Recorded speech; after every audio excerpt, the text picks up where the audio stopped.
no. Hey, wait. Hey, Kampai, yeah. We're streaming, right? We didn't miss the Kampai, right?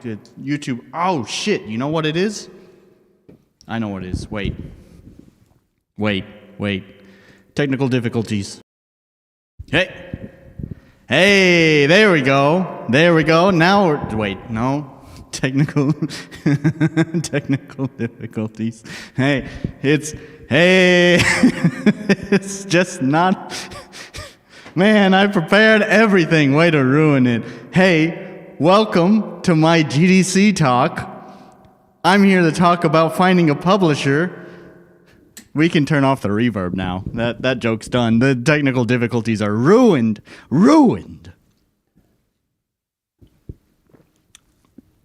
Okay. Yeah, today's a special day. Look, I'm dressed up. I busted out the suit today. All right? I'm going to go back to pajamas next stream, I promise. But come on. Special occasion, special attire. I wanted to get dressed up for it, all right? So, here I am, dressed up. Here to talk about this. I got a lot to get through, okay? Before we even jump into it, one slide. Don't. Thanks for coming to my TED Talk. Basically, technical difficulties are no problem so long as the sake is there. That's right. Which actually right now it's just a beer, but don't worry, I'll probably be hopping into the sake later. So anyways, yeah, so I'm here to talk about finding a publisher, and we're going to be, there's a lot to go through with this, okay? So I honestly suspect this stream could easily wind up being 3 to 4 hours long, which is a little bit on the long side for me. So, totally understandable if you gotta peace out somewhere in the middle of it. I do hope you will stay if you can for the whole thing. I do think it's very valuable information for all game developers or just anyone who's curious. I have actually promoted this beyond just RM Web a little bit, so maybe we'll have some new faces here. Maybe not, who knows. So anyways, but if you can't stay for the whole stream, then the archive will go live, so I would invite you to come back and, watch from wherever you left off whenever you had to leave. You just can't obviously participate in the chat because it's not live anymore. That's how that works. The other thing I was going to mention, by the way, hey, leave a like on this. I guess because I was promoting it, outside of the usual spaces. I guess some people didn't like that. And before the stream even started, it already had 3 dislikes. Come on. What the fuck is this? It's so petty at this point. Leave a like. Fix that for me. I'm here all day and all night. Okay, great. Then you'll probably be here for probably one of the longest streams I've had in a while. Alone trying to get people with 10-second attention spans to do more. Yeah, something like that.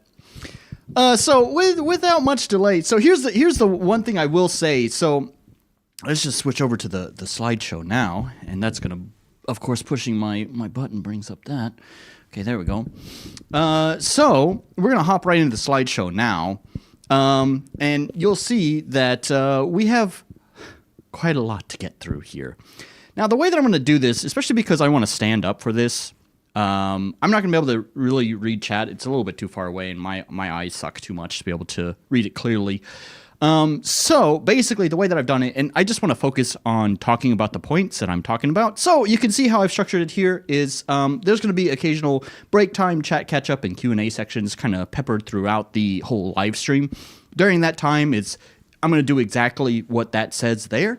If I need to go to the toilet or refresh my drink, I'm going to go during that time. Or of course, I'm going to read your chat, whatever you guys say during the stuff, when I'm talking. And of course, you guys can ask any questions as well, and I'll answer them during that time also. So what are we talking about? So this is the failure of Fiddle. So we have, first we're going to start with talking about where in the world is Fiddle? So, since there might be some new people joining, let me just first mention, hi, my name is Nolan. I'm making a game. I've been making the game for, I think it's 4 years now. God, that's terrible to think about. Holy shit. I've been making a game for 4 years now, and it's had a lot of troubles. So, anyways, and I haven't been talking about Fiddle in, I think it's been over a year. We're gonna get there. Anyways, I haven't talked about Fiddle in a while. We're gonna talk about that. Then we're gonna talk about Fiddle's history. We're gonna talk about that whole 4 years that I was just mentioning. And then we'll have a break time, chat, catch up, so forth. Next, we're going to be doing preparing for the pitch. This is everything that I did leading up to the point where I started getting ready to pitch to publishers. Then next, we're going to actually talk about the pitch itself and my strategy of pitching. It does say break time there, but actually, I think there's going to be a slight change with this. I'm probably going to do sort of, I'm going to show off some of the materials that I used for my pitch during this time. And I'm also going to show off the vertical slice that I prepared for publishers. But what I'm going to do is I'm going to show off the materials, the pitching materials first. Then we'll probably go into the break time and chat. And then after that, we'll probably play the vertical slice after the break time. And then after the vertical slice, we'll talk about the results of pitching to publishers. We'll have another break time. And then we'll talk about Fiddle's future, and then after that, that's the end. We'll have another Q&A section, just free chatting time, whatever. So that's the structure that we're going with. So I hope we're all caught up now. We know what's going on. So let's just begin with the failure of Fiddle. So where in the world is Fiddle? You can see here I have the picture of my development thread. It's dead. I made a post about this on the development thread. The post about this stream was the first post I had made in over a year, because the last post was August 30th, 2024. Fiddle and the failure. I don't do development streams anymore. I very rarely actually talk about Fiddle on this channel. Sometimes, chat can coax it out of me. I'm always excited to talk about my game. I love my game, so if you guys ask the right questions, it's very easy to get me to spill the beans, but there's never any planned content around it anymore. And I barely talk about Fiddle. That kind of falls in line with the thing I was just talking about. So why do I do this? So first of all, opinions are noise. That I don't want this to be misconstrued, because I feel like this can very easily be misconstrued. I'm not saying that all opinions are bad. It's not what I'm doing. However, it's funny that on my own stream or thread that I have there, in parentheses, I put Sean Murray next to it. It's Fiddle and the Pauper's Paradox, parentheses, Sean Murray. I didn't mean to click, but anyways. So, and that's because I have a lot of respect for the guy. If you don't know who Sean Murray is, he was the director, the designer behind No Man's Sky. And if you don't remember the history of that, it was an overly hyped game that launched in a terrible state. Everyone was angry with him. Everyone was pissed off, hated the game, terrible. The studio went dormant for a year. They basically disconnected from online, from social media, from email, from everything. And Sean Murray basically told them, just put your head down and make a good game. And that's what they did. They came back a year later with No Man's Sky with huge improvements. And you know what? Those huge improvements for free. Now, they didn't fix everything. It still was missing a lot of the promised features, a lot of the missing hype. But still, as time went on, they continued to just keep their head down and make the damn game. And now, not only has everything that had been hyped up and talked about and promised pre-release been implemented into the game, there has been some and more than that, and all of it was for free. Yes, it was a shitty situation. It was shitty for them to lie about the content in there. But god damn, do I have a lot of respect for how they turned that ship around. So, opinions are noise.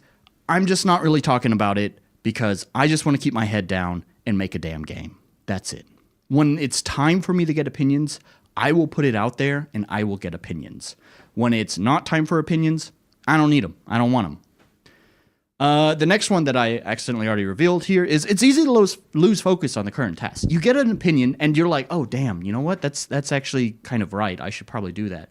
The thing is a lot of my game has been cataloged. Like the next steps are planned in development. Okay. So the next steps are already planned and it's too easy to be like, oh, that's a good idea. And then I start wanting to work on that. And then suddenly, that whole plan kind of gets messed with, right? There was a plan there for a reason, and it's too easy to lose sight of that when there are opinions and noise there. So that's another reason. Next, I get easily excited, and actually that point doesn't really mean anything until we put it in context with the next one. I'm superstitious, okay? So here's the thing. I've been a creative person for my whole life, and I've seen patterns in my own behavior, okay? Very, very often, I get very excited about the things that I'm working on. And I want to show them right away, man, look at this really cool thing I'm working on. Please check it out, man. Check it out. And then I show it and people are like, yeah, that's a cool thing you're working on. And it's like, well, I got the praise. I'm done with it. Honestly, I don't know why it happens. It's not actually like that. It's not that I'm just like done with it and I don't finish it. But the point is that often what happens is that I get so excited, I show it off, and then after showing it off, what winds up happening is I hit some sort of writer's block. And that's where the superstitious part comes in, is that I feel like sharing before things are ready winds up just causing me to hit some sort of writer's block, and things never get finished. So it's just better for me to just find my center, find my peace. And then, once it's ready to be shown, it can be shown. I just can't show it off too early. So, that's why. That's why I'm just not talking about the game so much anymore. Again, like I mentioned, it's very easy to coax that information out of me because I get easily excited, but I don't mind occasionally telling a couple of people about it. Like, I have a whole Discord channel that is dedicated to just my team, the people who are working on the game, and that's it. Those are the only people that are in that Discord group. So, of course, in there, that's kind of where I get to satisfy that craving to talk about what I'm working on. But at the same time, I'm not really sharing it with the public, right? I'm just sharing it with the other people who are working on it. It serves two functions at that point. One function is that, well, I'm get to talk about the cool thing I'm working on. But then the other function, of course, is that I'm telling the team, here's what I'm working on, so these are the steps that we're moving into, right? So it's functional. And so yeah, that's why I just don't talk too much about it. Telling a couple of people, that's fine. So let's talk about Fiddle's history. I've repeated this story a lot, so I'm not gonna try to tread too much water. I do think there might be a few newer people here who don't know about it, so I don't want to tread too lightly over this. But basically, Fiddle started out in an interesting position. It started out as just a low ambition learning game. There was really no intention for it to ever go commercial. I took development very, what's the word, haphazardly? I don't know. I didn't really care too much. It could be jank, that's fine. It was going to be a free game, and its main goal was not necessarily to entertain people. Its main goal was more to just be a learning experience, and that was it. One thing I did want, though, is I did want to have some sort of success with the game, so I did start streaming game development. I even streamed when I first started the game. That's the screenshot right there. That's like the very beginning of the game right there. Wild, isn't it? It looks terrible. And so the point of streaming was hopefully to improve audience awareness. And I suppose technically it worked. I certainly have more people who are watching me now than I did then. But practically not so much. It's not like I'm world famous. I don't even have 1,000 subscribers, so So about 6 months into development, I met Somon. Somon is the main illustrator for all the character art in my game. And actually, when I reached out to her, I just reached out to her to pretty much just do the title screen, and that's it. I'm so thankful for her patience, because when I approached her, I pretty much just told her that this was just going to be a short, just a short experience. That's it. You're just going to do this, and that's all. And, here we are, basically 3.5 months later since I contacted her, and she's still working on the game. Thanks so much, Somon, for your patience. Glad she's stuck with it. So, but because I started paying someone to do some art, now it changed my game's goals. I wanted to be commercial. At this point, I'd actually put a lot of work into the music as well, and there was a lot of things that I felt like was effort that, with a little bit of cleanup, could be worth some money. So I pivoted. No longer was this just a learning game. This was now going to be a commercial product. 1 year into development, the first playtest happened. It was not good. Probably Orc remembers that one. I have a screenshot. I couldn't find it. I really wanted to use it, but I remember it because, speaking of Simone, I'd actually gotten to meet her in person. I kind of gave her a sort of an art book or a history book, I don't know, of the game development so far. And I had this screenshot of when, Mr. Orc, you were streaming the game and you're like slumped down in your chair and just had just bored and annoyed expression on your face. And every time I think of this first playtest, there's that screenshot of your stream in my head. It was not good. My live stream of Fiddle, I'm not even supposed to be reading chat now, but I went ahead and did it anyways. But yeah, people can still find it. You can see how much he hated the very first playtest. It was not good. So after that, of course, came major revisions to improve the game. I want to be honest, I was trying to recall exactly what changes were made after this, because every time I've done a playtest, spoiler alerts for what's coming up, I've done major revisions to the game every time. And usually there's I can think back to the last playtest that I did, of what revisions that I made specifically because of the results of that playtest. So, but I couldn't recall exactly what revisions I made, but doesn't matter. I made some revisions to it. About 2 years into development, my father passed away. I know that doesn't seem very relevant now, but I promise you that will be relevant later. About 2.5 years into development, I held a second playtest. I was just talking about that. It was also not good. An unfortunate theme. That's almost why I might have titled this stream "The Failure of Fiddle." So let me kind of explain why I believe it was not good. So first of all, there was a lot of people who signed up to playtest Fiddle. I got overwhelmed. I think there was maybe 30 people who had signed up to do the second playtest.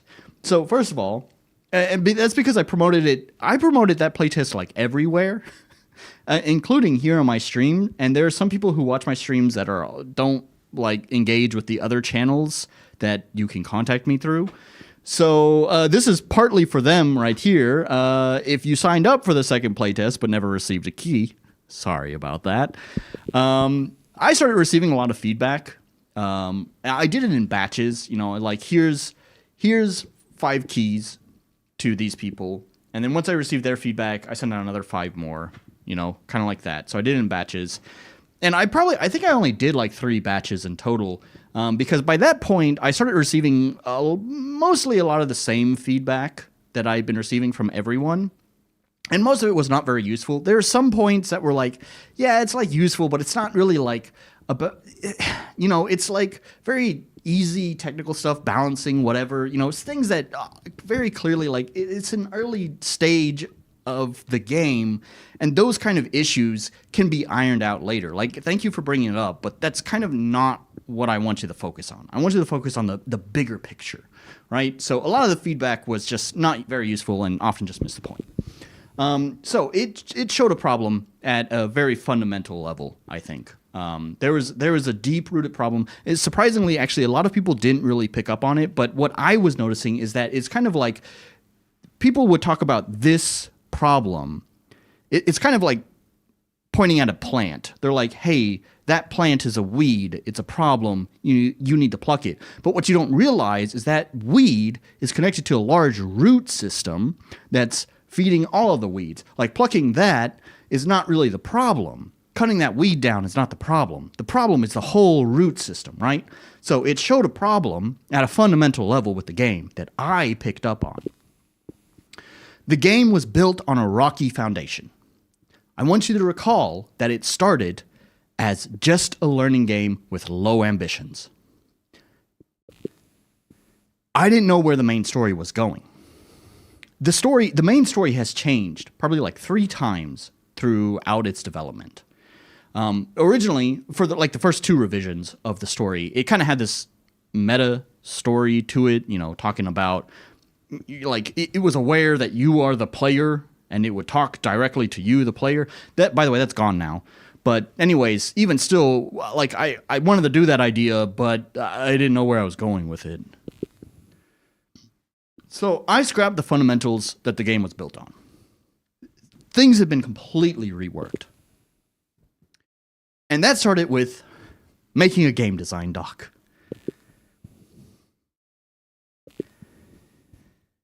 Let me grab a drink. Gosh, it's a lot of talking.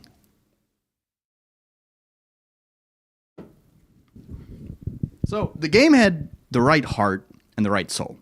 Like, I don't know how to describe this. The big idea was there, but it needed a more enriched upbringing. It needed something more focused. It needed to know exactly what it's trying to do and how to accomplish those goals.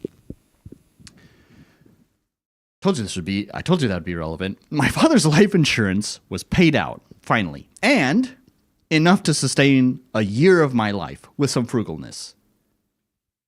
Sort of.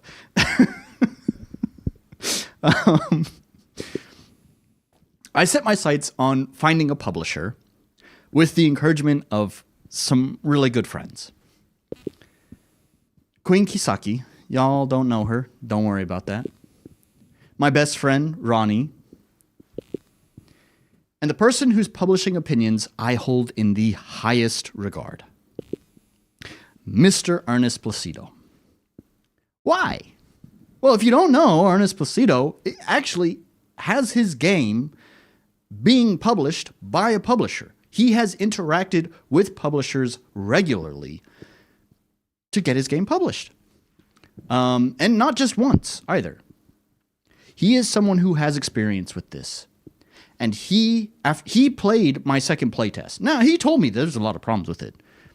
But what he did tell me is that with the right elbow grease, it can find a publisher. Okay. I just had to wait one more slide and I could have gotten a drink. So, break time, chat, catch up, Q&A. Let me read what you guys have said and get a drink.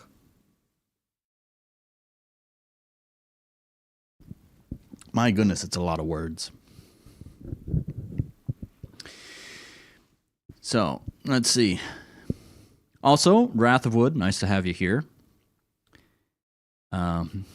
Maybe it needed more debug chickens. You certainly remember that. That weed is holding together all the game logic. Got it.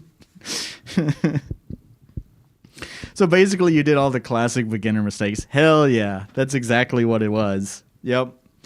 It's kind of funny. I don't have a slide for this, so I'm kind of glad you brought that up. Because it's so easy to be aware of the common pitfalls that, developers fall into. You can have awareness about that. You can hear all about it, but there's so many. I think calling it a pitfall is almost misleading because it sounds like there's just one hole there, and you fall into it.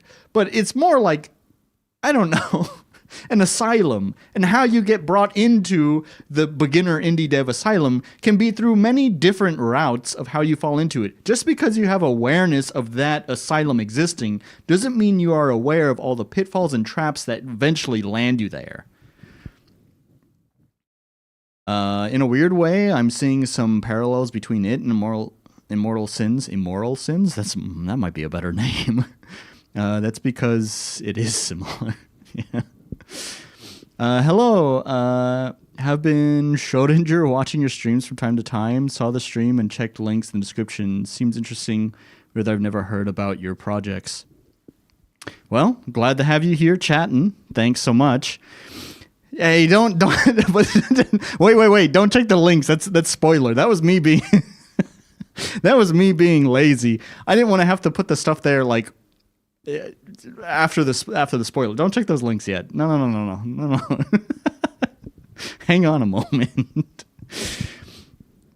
So, all right, let me get one more drink. See if you guys have any other questions before I continue to move forward.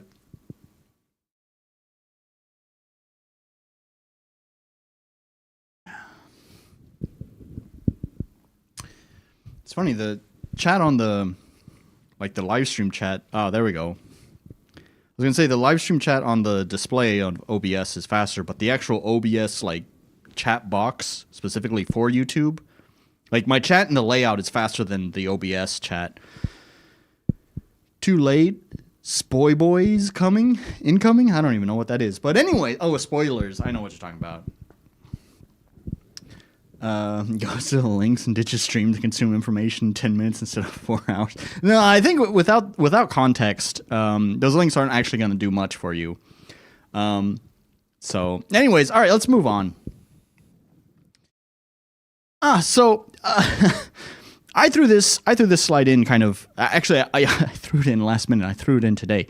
It occurred to me, I never answered the question why, because there's so many routes these days that indie developers can go to get their game out there. So why am I so focused on finding a publisher? But why a publisher? Assurance. So this basically, they have a marketing budget. It doesn't necessarily guarantee that the game will be popular, of course, but it does mean that I will have assurance that every effort will be made to make sure it gets in front of the eyes of people who want to play it. Stability. Doing what I love.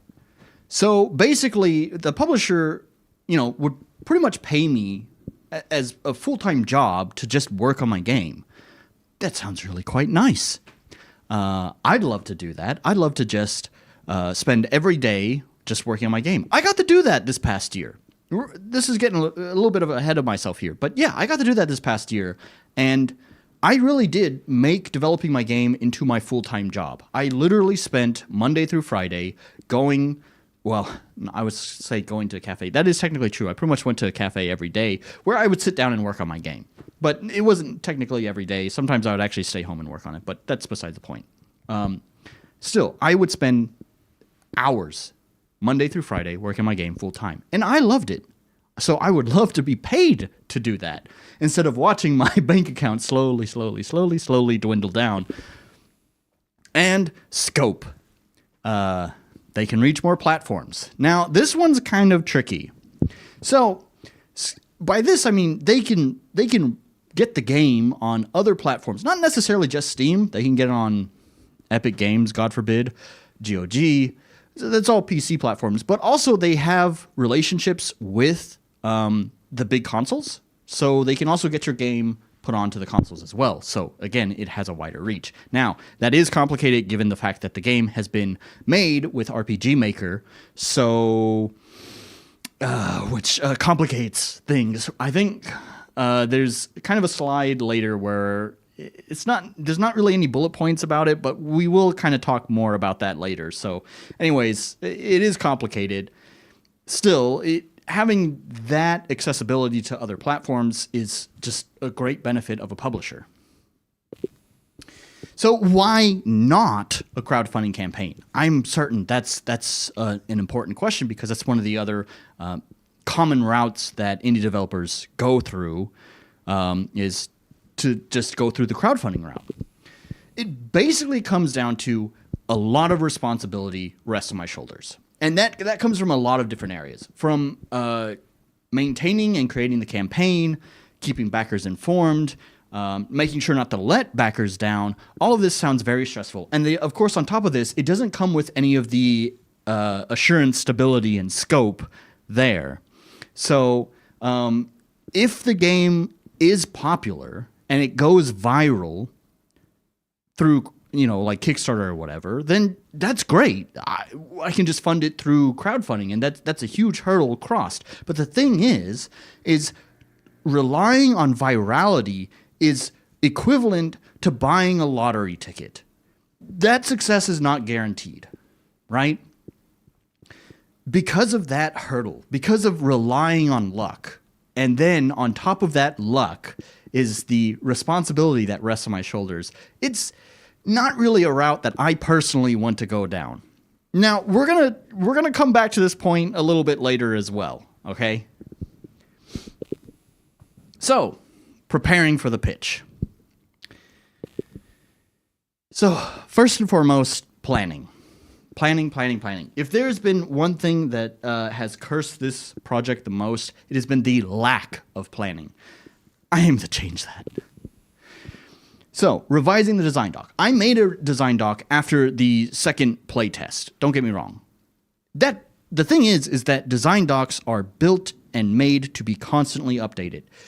So, even though I revised the design doc here, I want to make 2 points clear. Number one, I had already basically been revising the design doc throughout since the first design doc was made. Second of all, I am continuing to revise that design doc.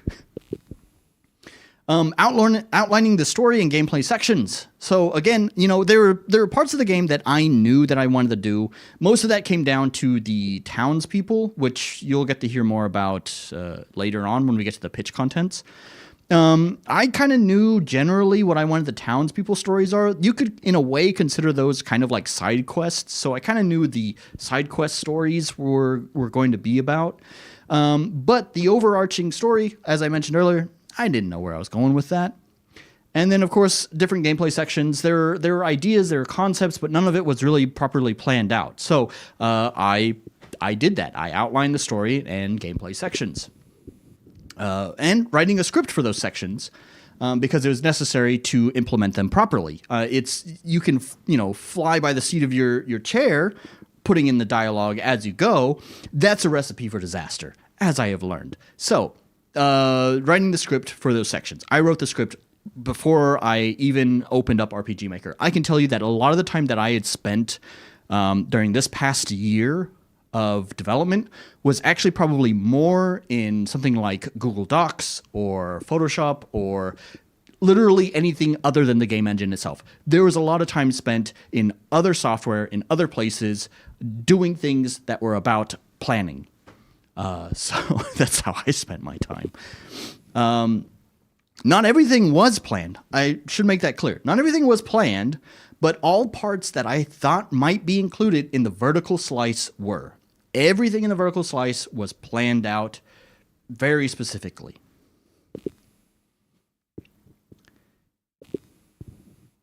So, here's a fun fact for you. I've never pitched a game before. That might be hard to believe. So, I needed to learn from others. I started studying other people's pitch decks. You can see on the screenshots that I've included here, this was a major resource that I actually used when I was developing my own pitch deck. I want to give a big shout out to the Button City pitch deck, which is one of the slides I've extracted here. You can see on the bottom. My pitch deck was heavily modeled off of this one, but with some major revisions as well. You'll get to see that soon. I probably looked at 20 pitch decks. Yep. And so, yeah, thanks to all the devs who publish their pitch decks online. This is one of the things, right?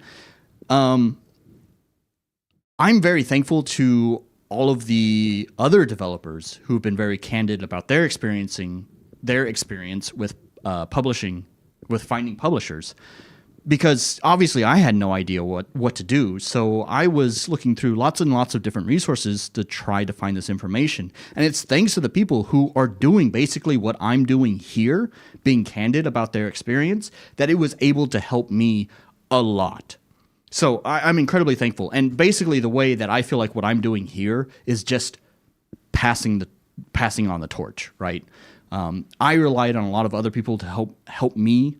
And so now I'm just passing on the information that I learned through this whole process to pass on the torch to anyone else who's looking into doing this. How do you write about your game concisely? So this was a huge challenge because here's the thing, right? One thing that I noticed about the Button City pitch deck, and there was another one. I think it's in the description. I think I titled it like supplemental pitch deck. Both the Button City one and that supplemental pitch deck, both were very verbose with their words, and I knew, especially reading from lots of other people, that like the pitch deck is just your foot in the door.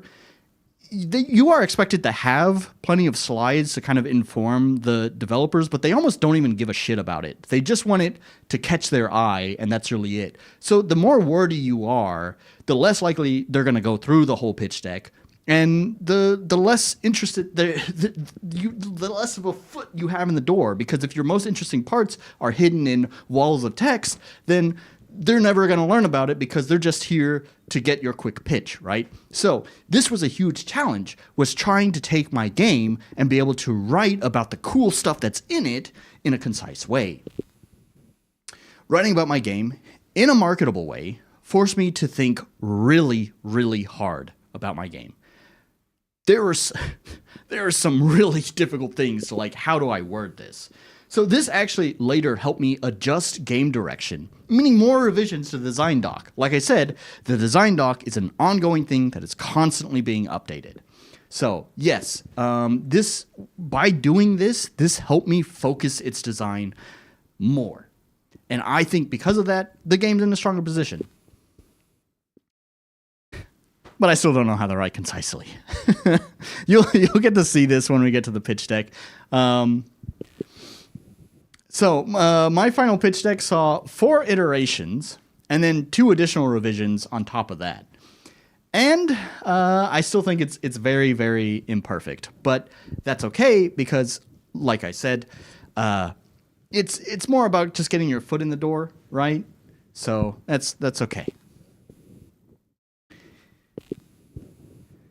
So next was making the vertical slice. How do you make a vertical slice? So, like, your vertical slice is meant to show, like, the key interesting points of your game. You have to sell the idea that was in your pitch deck, but put it in action so they see that you are capable, they see how you're executing on it, and they get an idea of the feel and the vibe of the game, right?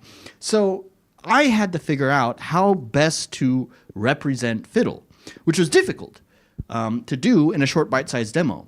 You do not have a lot of time. The publishers get spammed with so many games that they cannot dedicate hours of their time to just your game. Sorry, they got other games to get to. And if the most interesting part is, an hour, 2 hours into your vertical slice, they're not going to see it. They're going to quit way before that because they got more stuff to get through, more other interesting games to get through. So things need to be narrowed down to the most interesting parts of the game that helped sell the idea of Fiddle. So, due to Fiddle's unique fusion of genres, connecting individual parts concisely and seamlessly was too difficult. So what I opted to do instead was to show segments of each part. So basically, you start at the intro, Then the screen, you go through the intro, it fades out, then you'll go to the next section, you'll do a little bit of stuff there, it'll fade out, and then it'll jump to the next section, it'll fade out, and then jump to the last section. So, you'll like I said, I'm going to be playing the vertical slice on this stream, so you'll get to see how that exactly goes. But that was the idea that I came up with. So, finally, the pitch. Here's the strategy. Learn from failure. I want you to keep that in mind. Learn from failure. I set a target publisher I knew would be the most interested in Fiddle. That was going to be my goal. I knew that they were going to be the ones who were going to be the most likely to pick up my game. I didn't pitch to them first because I have never pitched before, and I knew that I was going to be making mistakes and that my pitch was not going to be perfect from the start. I pitched first to Outer Sloth, Kepler Interactive, and Playism, and then more came after that. I basically pitched in batches. So the first three, Outer Sloth, Kepler Interactive, and Playism. The goal was to learn, pitching in batches, and it worked. Let me be clear. I did not expect to be accepted by any of these. Playism is a little bit iffy because they do actually publish some RPG Maker kind of games. They were out of this three here. This was the order I also pitched in: Outer Sloth, Kepler, and then Playism. So I kind of gambled a little bit with Playism. I was a little bit hopeful they might, but I can tell you they were not interested. Like I said, the goal was to pitch in batches and learn from those mistakes, and it worked. With just pitching, not even getting the answers, I learned some things that I needed to enhance my pitch. I have a website now. You can find my game. Go to www.fiddlegame.com and you will find information about my game. I have way more screenshots and a press kit. Sorry, I quickly went past that. The press kit thing is actually not entirely necessarily. None of them necessarily asked for specifically a press kit, but they did ask for lots and lots of screenshots. There was a couple of publishers who asked for a folder, like a Google Drive or whatever, that had more screenshots and videos and whatever else for them to look through, which is effectively a press kit. I created a development timeline. That was, you'd hear it called on the live services a roadmap. That's basically what I have now. I have a development timeline that was used to tell publishers, hey, if you publish my game, here's the steps I'm going to take. Here's how long it's going to take for it to finish, and these are the steps I'm going to take to get to that point. And I learned to double check emails before hitting send. So this is not a super big mistake, but with my pitches, actually, I personalized the pitch deck with just one slide, only one slide. I personalized the pitch deck with one slide specific towards that publisher. So that one slide would address something about their portfolio or something why they would be interested in my game, why my game fits their portfolio. And of course, that's going to be specific to each individual company. So, unfortunately, pretty early on, I had actually submitted the pitch deck for Outer Sloth to Playism. Whoops. So that was embarrassing. So after learning from my pitch mistakes, I was confident enough to pitch to my target publisher, Dongen. Why Dongen? So Dongen is the same publisher that Ernest Placido is being published by with his game, Pry Into the Void. And they also have lots of experience publishing RPG Maker games.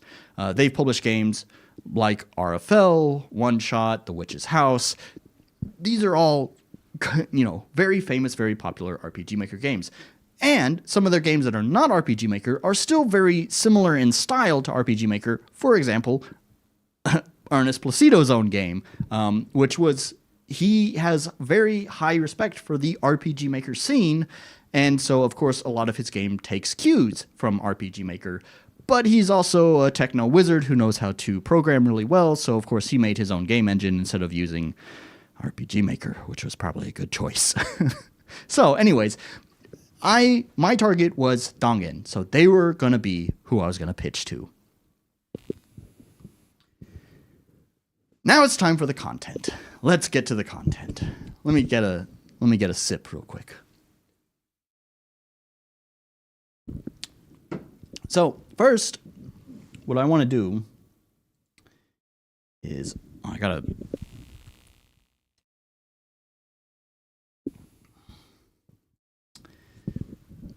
So I'm going to show you my own pitch deck. So here it is. Welcome to the Fiddle and the Pauper's Paradox pitch deck. So here we have credits. Just tells you about who's making it. So here's the pitch. This is my elevator pitch. Would you eliminate tragedy if that meant removing joy? A story about learning to accept sadness must exist in order for happiness to exist. A turn-based JRPG combining slice of life charm with Metroidvania-like exploration. So this wraps up both the story concept itself, which, by the way, the story is much more solidified. I'm very proud of this hook, I guess you'd call it, in the writing scene. This writing hook. Would you eliminate tragedy if that meant removing joy? It's a very interesting question. So, key features. Exploring with the town. Diving into dungeons progresses character stories, and character stories progresses your dungeon delves. Very interesting. Story vignettes, a focus on short stories with individual characters. Every member of the town is a memorable character. So this is what I was talking about with the, all the characters have, their own side quests, I guess you would say. I call them vignettes because they are required to do. They're not, side quest implies it's side content, but it's not side content. Human-made art and music made by skilled individuals without relying on machines that displace creativity. I'm not calling out anything specific, but I do think that makes a pretty clear stance on our views in the current meta of game development. At least with indie development. Actually, I don't know, even some AAA studios. Easy yet expressive combat. Combat is designed to be easy to understand, but has the flexibility for deeper player expression. Here's the 3-point overview. So, actually, this is a little bit interactive. I'm quite proud of this.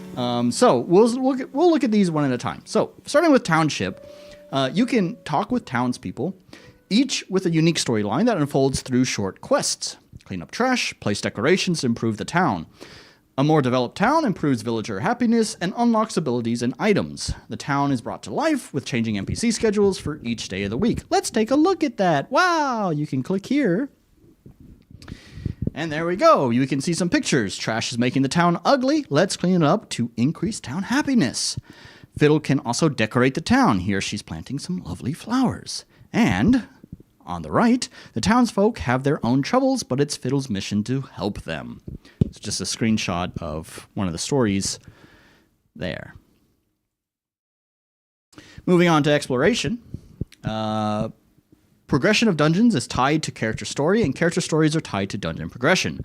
Dungeons and character stories contain new gadgets that enhance exploration and combat. Dungeons are explored like a Metroidvania with encouraged backtracking using new tools and skills. So we can see how that works here with a little diagram.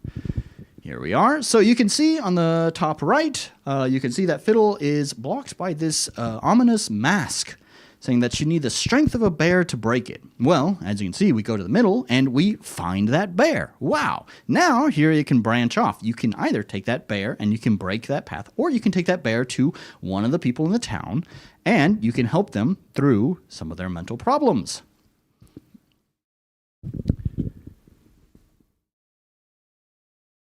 Let's go into combat.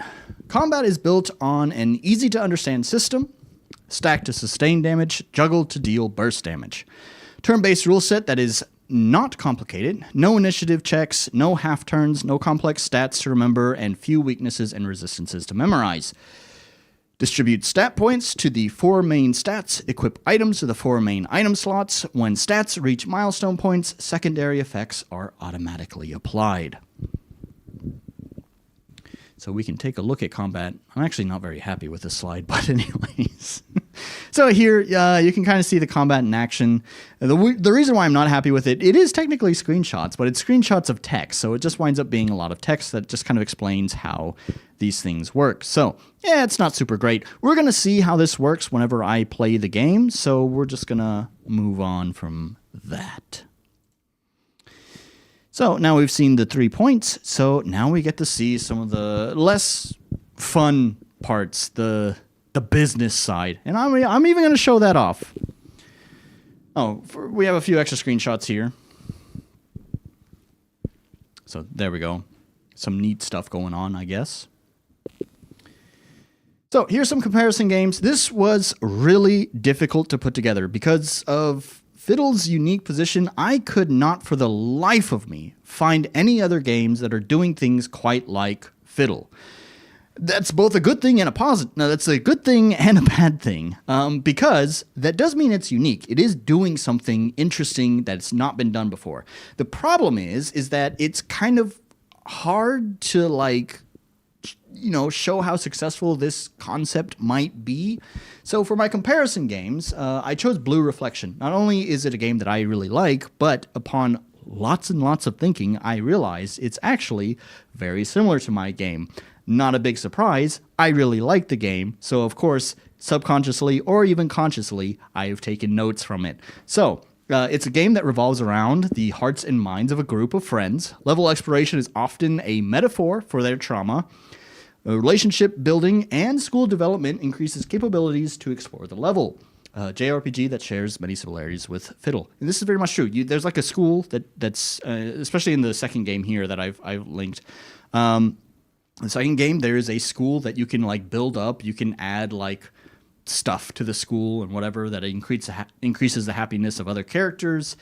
And then you have explorable levels. It's basically kind of missing the Metroidvania part. And of course, the social part with the whole school is mostly downplayed, not nearly as emphasized as Fiddle. But I would say, from what came to mind to me, it's most likely the closest game to Fiddle. The other problem is that it's kind of a different scope because it's a 3D game and not a top-down 2D RPG. So there is that problem. That's why I have 2 other games on this. So we have Rakuen. I think I might have played this one on stream. I'm not sure. I played it on stream to specifically find out if it shares any similarities with Fiddle. And in a sense, it does. It's built in a similar engine, so there is that. And it focuses on character vignettes and dungeon delving. So basically, it takes place in a hospital. I think you are a sick boy, and then your mother reads you stories about this mystical land. And then, of course, he's a young boy. He has imagination. He goes, visits these other sick patients in the hospital, and he starts relating their problems into the stories or whatever, and they manifest in his imagination, and you go exploring these worlds through his imagination, these dungeons. It lacks combat, and I feel like it doesn't really emphasize the characters. To be fair, I only played a few hours of it. It really didn't speak to me personally.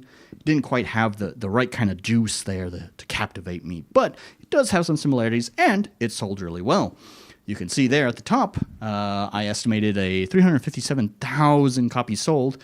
You can see there's the notation down at the bottom. If there's an asterisk there, it just denotes estimated sales figures, which I based on averaging sales data across SteamDB charts, so it may not be accurate.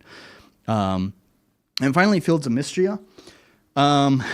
Actually, I've never actually played it, so it's kind of embarrassing to put it on there, but I felt like there was another one that was on there, but it felt even more off base. Fields of Mystria at least shares some, as I've written here, commonality in tone and color palette.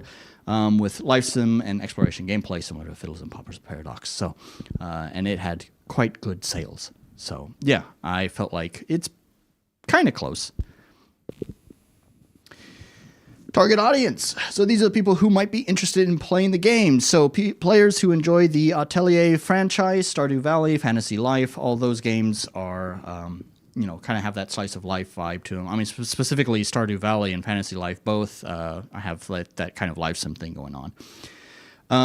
So players who prefer painterly cute anime aesthetic, wish for cozy but not empty games, look for low-stress gameplay that still asks players to engage with deeper mechanics and themes.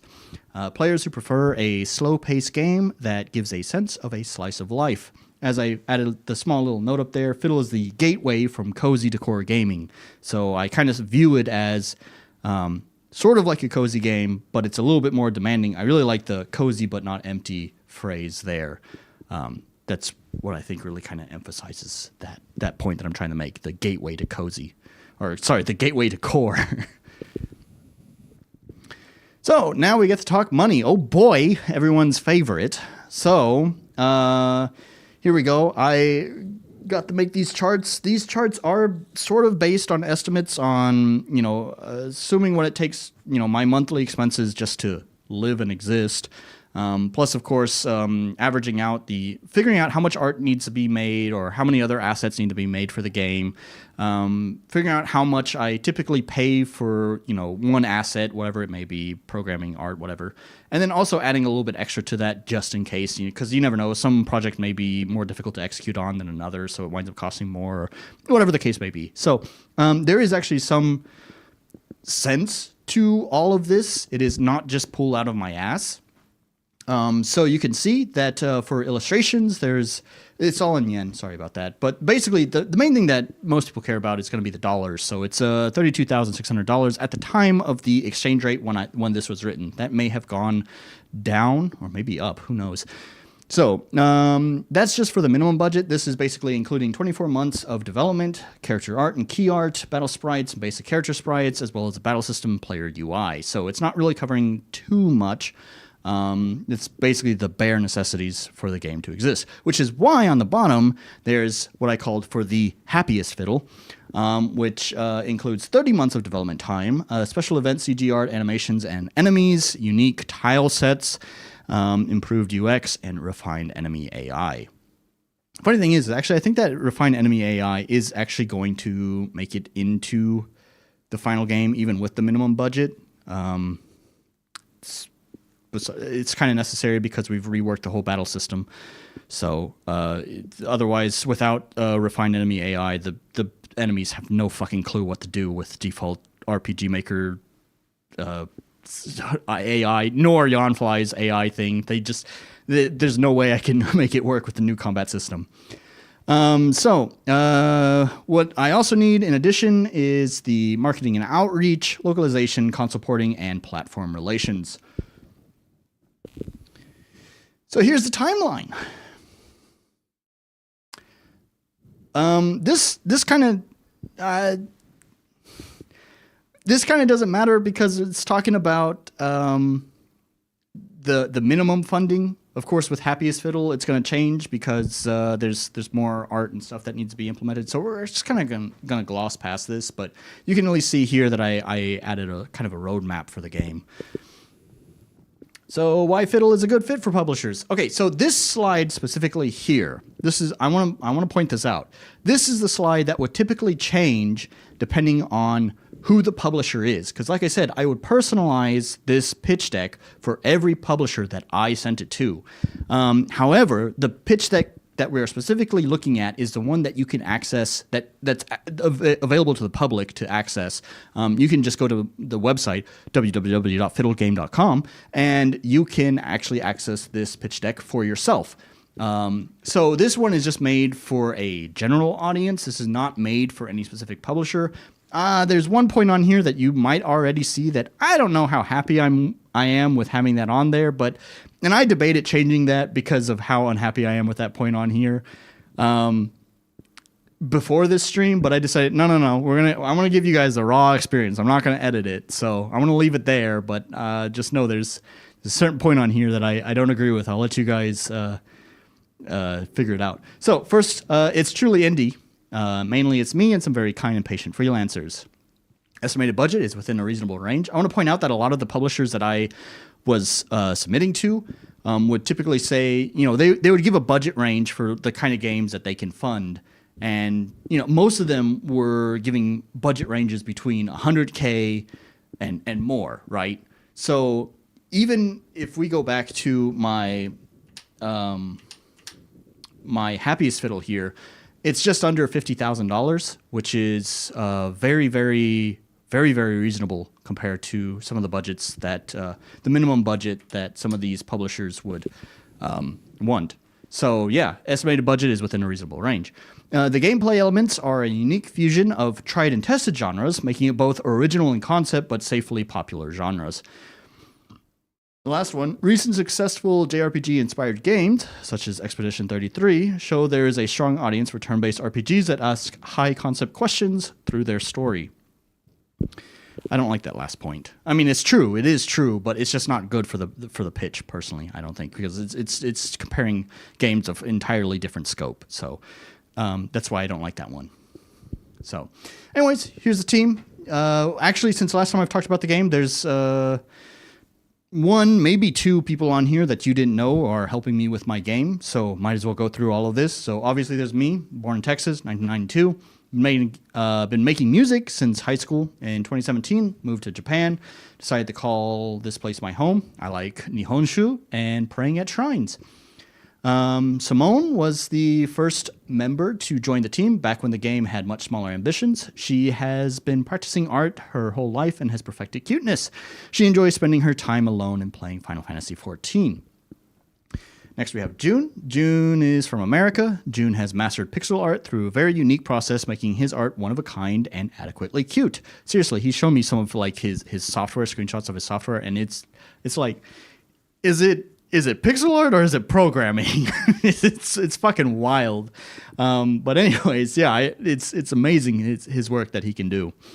June has had some experience in game development, making various game jam games, but he's never worked on anything like and nothing very large, nothing of this scope.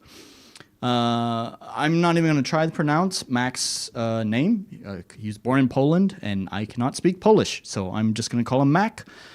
This is one of the people that maybe you didn't know was helping me. Mac is regular on the RPG Maker web forums, so maybe some of the people who are watching might have seen his name before. He is helping me with my game. He's born in Poland, but immigrated to the UK. Mac is so skilled at programming, his skills are nothing short of magic, a true wizard. He enjoys puzzle games and has a crippling addiction to Factorio. And then finally, the newest one that I'm pretty sure I've never introduced is Rue. Rue is an aspiring creative aiming to be a full-time freelancer one day. She believes that silly cat videos heal depression. Also, she just finished rewatching Haikyuu for the 16th time. So, Rue is actually someone who joined somewhat recently. It's maybe 6 or 7 months ago that she joined. And she's another illustrator. She actually lives nearby, but she's not Japanese. She's another immigrant, another foreigner who's living in Kawaii land here. So actually, she and I have gone out a couple of times too, because I really appreciate, by the way, if you are working in a team, whether it's freelancers or, well, it's freelancers or employees, and I don't think any of us have employees. If you have employees, wow, that's impressive. But whatever. If you have a team, man, find yourself someone who is into your game, into your idea. Like, don't get me wrong. Somon, June, Mac, all of them, great people. They love helping me. They do good job. They get the game. They get it. But Rue, she loves the game. Like when we talk about the game, she like gets the idea and she's like fucking spitballing ideas. It's great to have someone who is just as passionate about the game as you are to be able to bounce ideas off of each other. We can sit there and talk about like what's the best direction for this, what's the best direction for that, and she will give me opinions that actually reflect my intention with the game. Get yourself someone like this. And finally, thank you. So there we have it. And there you go, www.fiddlegame.com. You can find my game. So why don't we take a look at that real quick? I gotta put the mic down.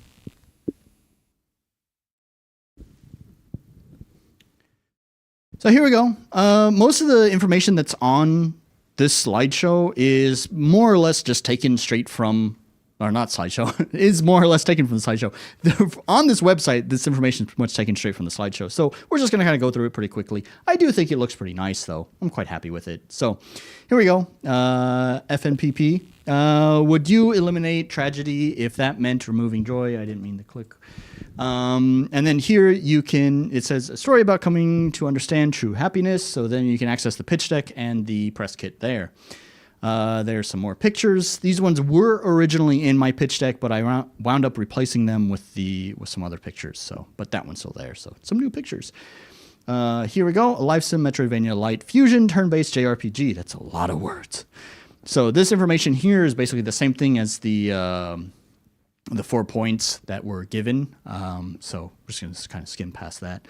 Here's the development timeline. This is talking both about the history of when the game started, as well as where the game is going to go in the future. But again, this timeline just kind of it's kind of not important to talk too much about it because it's there's the happiest fiddle, which kind of changes this planned timeline. So it just doesn't really matter. So.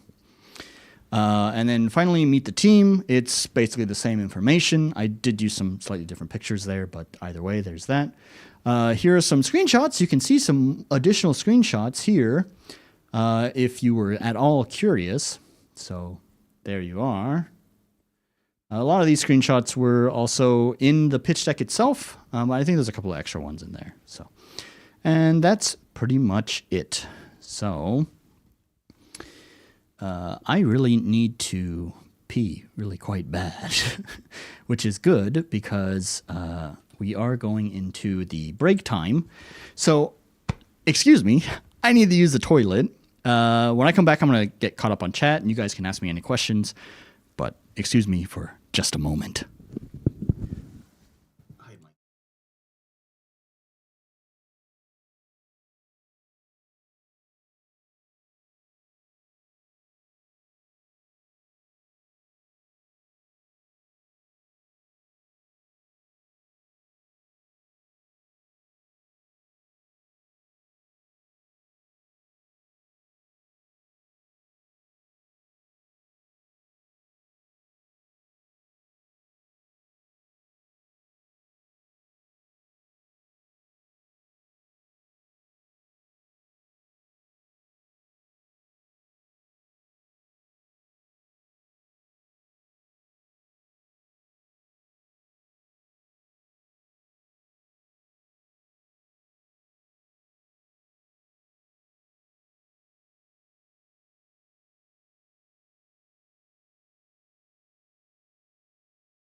Alright, we're gonna be switching over mics. I don't have the dead cat on my main mic, but that's okay. So I'm back. What did I miss here? I need to move that camera down, and there we go. I want to be sitting here for the next part. So let me get caught up. What did I miss? Let's see. I remember reading Metal Slug's post. Okay. Here we go. From Orc. I mean, crowdfunding and publishers aren't mutually exclusive, though. We're going to be getting to that. But you are right. In fact, you can advertise a successful crowdfunding campaign to a publisher for better chances of getting published. We're going to be getting to that. I've been doing the same for my project, and it's already been going way faster. I'm guessing you're talking about planning. Yeah, I definitely recommend planning. If there's any lesson I've learned from all of this is fucking plan your shit. Oh, I can pitch things in the bin. Never horizontal slice. Human-made art with heart. Wow. Nolan's whole pitch was just to recommend, but that's exactly what it is. Let me recommend this game that flopped super hard. Here, my game is gonna succeed, but that one didn't succeed. Hey, Whiskey, nice to have you here. Does fiddle evolve into their final ultimate form of a giant fiddle when you do rhythm-based gameplay? That would be a good idea, but no. Alright. So what we're going to be doing next is we're going to be actually playing the vertical slice. I think this part is actually going to take quite a while because I'm certain I'm going to want to do some commentary over it, which is why I'm sitting down now. So the vertical slice, I will say I timed it, and actually Orc himself got to play it as well, and he also told me it took him about 20 minutes. So between my own timing and his own timing, it seems to hit the mark perfectly at 20 minutes. So it definitely served its function of being a short, bite-sized snack. However, like I said, I'm going to probably be commentating over it, so it's going to wind up, when I play it here on stream, it's going to wind up taking much longer than that. So we're actually going to be switching over to this scene here. Wow. So it's been a while since you've seen Fiddle. So here we are. Is the mic picking up the game? Hopefully not, because I don't have my headphones on, so it's just coming through. I can just turn the speakers way down. That's fine. So, all right. So we'll just jump right into the new game.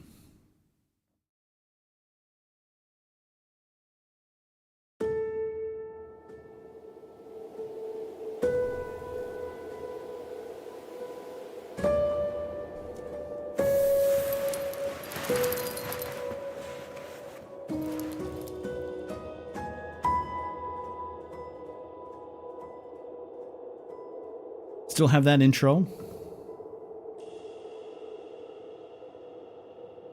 We have this very, very lovely tutorial information here. Wow.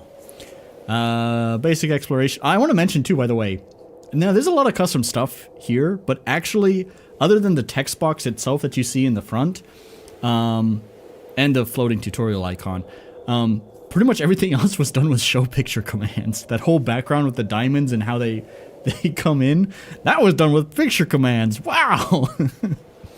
So anyways, just a basic exploration tutorial here. Welcome to Fiddle in the Pauper's Paradox. Use WASD or the arrow keys to move Fiddle. Press space or enter to jump when facing a gap. If you prefer different controls, you can customize your input in the start menu by pressing escape and selecting options. So here we go. This intro has been changed. Now the area itself is still pretty much the same. So here, there's no sound effects for this, but I do want to add some sound effects for the sword coming out. But you get the sword. Wow! And look at those cool-ass particle effects. What if I told you I did those particle effects with show pictures? Would you believe me?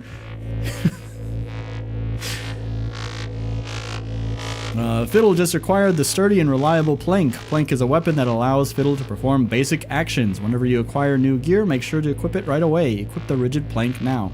Okay, so I didn't expect anyone to find this, but I put a small little Easter egg in here. So of course, ideally you want to equip the sword, right? But what happens if you don't? Well, it tells you, well, please equip Plank. But, I don't know, I'm being a little bit stubborn. I still don't agree with you, game.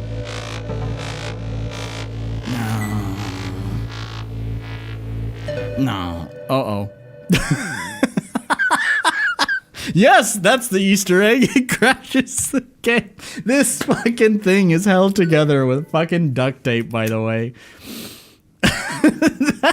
That's the one. That's what I was trying to show.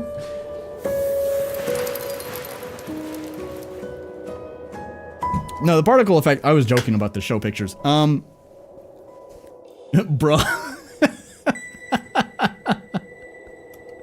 Indeed, bruh. What happened was, I pressed escape, and it brought up a menu, and then it tried loading another menu on top of it, which caused problems. So, there's that. Also, there's a funny, there's a reason why actually I've disabled escape. After you equip it here, you can no longer access the menu, and that's because of another bug that would crash the game. That one that just happened might have been related to that. So I want to be more careful about the buttons I press. So it should show it this time. Just a small little thing. That's all. Nothing special, but it does acknowledge that you're not doing the right thing. Plank is lonely, you're making them sad. Equip Plank. So, there we go. We've equipped Plank.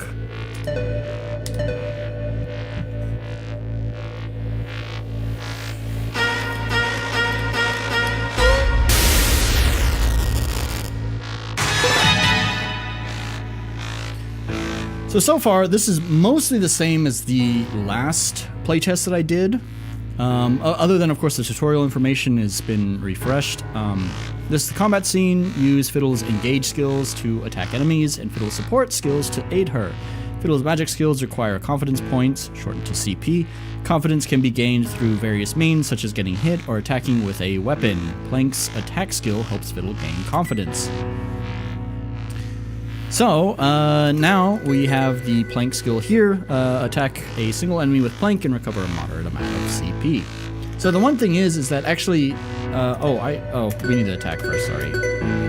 All of this battle UI is going to change eventually, but of course none of that has been replaced yet. It's still working on the battle system. There's still some flaws with it. But I do want to point out a couple of things here with Fiddle. First of all, she has lots of frames of animation here in combat, and not all of the animations were finished for this build. Most of them are now. There's one more animation that's missing, but that animation would be dependent on a different weapon. So one thing I want to mention here is that the way that this plugin is designed for combat, for displaying Fiddle's sprite, is that it is like a paper doll, is often how it's referred to in the RPG Maker community, where basically you can layer other sprites on top of it. So actually, Plank here is actually a completely separate sprite that she's holding on to, and so the weapons will be changed visually. This also extends to your armor, which is being called accessories in the game. Accessories will be applied visually to Fiddle, and so you can have a fashionable Fiddle in combat. We do not have the paper doll system for the overworld, so Fiddle is not fashionable on the overworld. Oh well. And that would be too much art to create.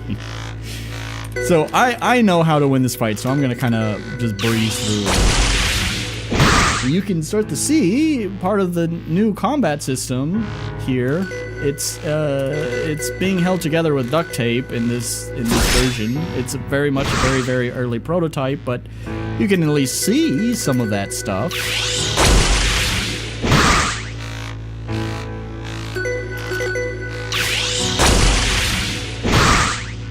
Wow. Did you see how it rearranged itself? It was 2 diamonds here, but now it's 3 diamonds this way. It's pretty cool, right? Can we get up to 4 diamonds? No, actually, oh, that's right. That's a stat limitation. Increasing your stats will increase how many stacks you can do. So we'll just do the good old-fashioned juggle here. There we go. Wow. That was some combat.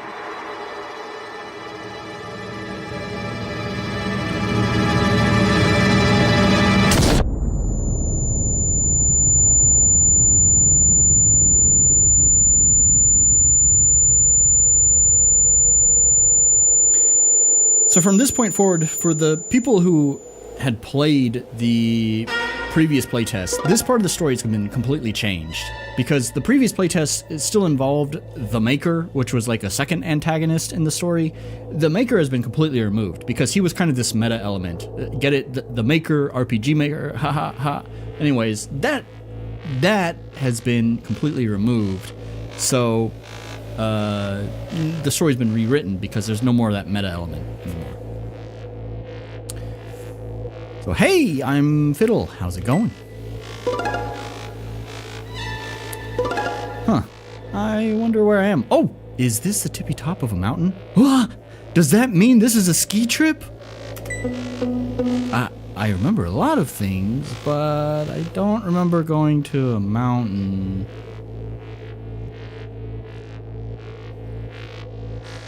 Nah, the tinnitus effect is fine.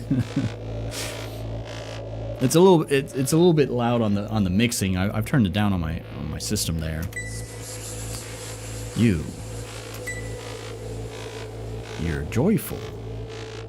So this is something that has been done since the last playtest as well. Is the whole like text scene, as we call it here. These cutscenes are handled by a plugin. It also completely changes how the text is handled. I can change the text box on the fly. I can do lots of fun effects with the text itself. It knows which speaker is speaking, so it automates who's being highlighted and who's not. Also, it pushes the not speaking party behind the text box, while the speaking party is in front of the text box. So very cool stuff. And you also have the nameplate here. Right now in this build, all the nameplates are basically placeholders. This is why I brought Rue on in the first place, was actually she was designing the nameplates themselves. However, she's also moved up into doing more important art, not just the nameplates. But anyways, she has done all of the nameplates now for all the characters. So they're not implemented in this build. Yeah, because skiing is so much fun.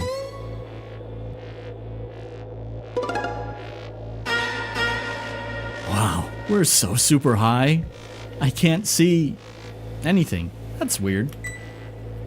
I bet we're so super high we could ski all the way to the sea. I love the sea. Do you know why? Why are you... I like blue! Yeah. I like blue. I like the sea, actually. What reason do you exist? What do you mean, Mr. Fushi? Fushi? Well, yeah, your body's all like... whoosh, and I don't know your name. Names are irrelevant, merely I'm a pauper of the masses. Okay, Mr. Fushi. So when do we go skiing? Never. Mr. Fushi, you don't seem very happy. Cheer up! It's a ski trip!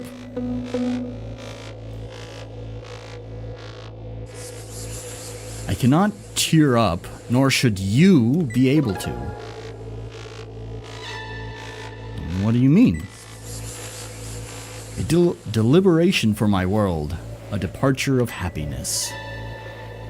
I don't understand. I like happy. I think Mama likes happy. Everyone likes happy, right? But this part here is this is basically placeholder. You can see how I can change the message box to whatever I want. This is pretty much placeholder. I was kind of in a rush to get the vertical slice together. What I really envisioned for this was to do, it's called kinetic typography.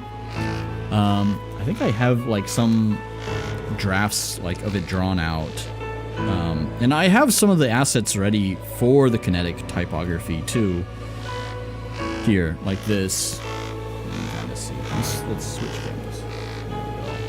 There we go. So I have it like planned out, but unfortunately, it was going to take too much time to implement it. So instead, there's just this placeholder here, which is a little bit boring. Would you eliminate tragedy if that meant removing joy? You see, tragedy is the shadow of joy, and joy is the highlight of tragedy. When I discarded tragedy, joy collapsed. The result? Apathy. A flattened world. Thus, with the collapse of happiness, your joy is an anomaly. Do you mean all happiness is gone? It cannot exist. The only joy left is the residue of this world, a realm of manic dust. That's not fair. You can't take away happiness. Fairness is not objective criteria. Do you agree that a world filled with tragedy should exist? People should be able to smile when they ski. You can't do this. You need to fix this. You lack comprehension. I'm the architect of this world. You cannot harm me. Cherish that you are the last being in this plastic realm to experience joy. People need to ski. I won't let you take it away from them.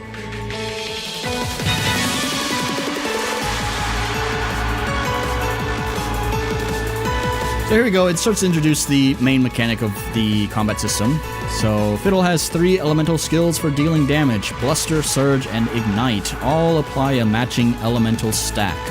Elemental stacks increase damage of the matching element and impart side effects. Effects differ for each element. Stacking increases damage output, so keep stacking. Tip: Fiddle can apply different elemental stacks on each enemy. I put that tip there because when I did the previous playtest, so here's one of the things. There's something I've called seeding in the design. So for typical JRPGs, you often wind up with people just focusing down a single target, and so like they almost get like tunnel vision on that single target. They completely ignore other targets. So right now there is only a single target, basically there's the seeding concept is the side effect of the stacks. One of them, wind, will regenerate your CP. So seeding is basically picking a token enemy to seed your CP. Being able to stack wind on enemies and leave them alive is always a... Yes, that is a mechanic I was trying to teach, but I didn't want to say it outright because I want people to be able to figure that out for themselves, because I think it feels powerful when you figure it out. But so I don't want to tell them, but it's also kind of important that you learn that skill, because a lot of the game is going to depend on you being able to seed your CP from an enemy.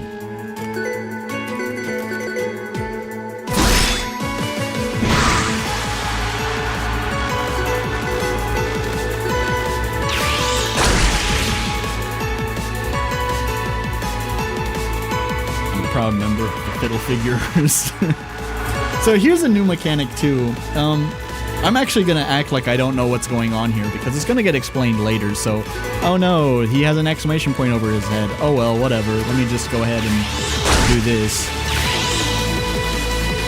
Ow! Also missing sound effects. There's gonna be a lot of placeholder missing sound effects, all that kind of stuff, because it's not a finished game.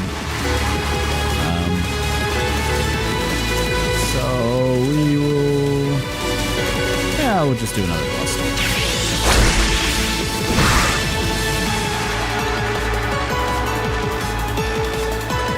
After a few turns, stacks will shake. This means they are unstable and subsequent turns risk collapse. Before collapse, Fiddle can juggle to the advantage element to deal big damage, collapsing the stack. The advantage cycle is as such: wind to shock to fire to wind. Tip: Fiddle can juggle anytime there are any stacks, even if the stack is stable and small. So that, once again, that tip was another thing. You'd have some people, it depends on the situation, right? But there's some situations where it's almost more efficient to just apply a stack, juggle, apply a stack, juggle, right? It's kind of like bosses where you want to kind of sustain that damage, while with like enemies, just trash mobs, you want to kind of just build a short stack and then juggle almost right away. So, but also, yeah, there you can see one of the effects is that we visually represent your stacks now when they are about to collapse, and this is actually something that I think is pretty cool. So, me and Mac had a kind of a long conversation about this. Was that, you know, in the previous version, stacks would collapse after a set number of turns. It was basically like, they would last for 10 turns and then have 10 more turns with a random chance of decay, but it would never show you when that would happen. There was a tutorial message that would say that it would happen, but otherwise there's no visual indication of what's happening. So you would never know when you reach that state. So Mac had suggested basically applying the shake when the stack is about to collapse. But here's the thing, is that I don't like that, because stacking it's sort of this risk-reward kind of thing, where it's like, if you have a big stack built up, which right now doesn't matter, you can get we'll talk about that. It doesn't matter right now. But there might be a reason when you want to keep pushing when you have like a large stack or something. And so, to me, if it just started shaking just before it collapsed, then players, the game is doing the thinking for the players. So, my stance was, it shouldn't do the it shouldn't do the shaking. And then Mac's stance was, it should do the shaking, before it collapses. What we wound up coming to was, when it reaches an unstable state, it will start shaking, and at any point while it's shaking like this, it may collapse the next turn.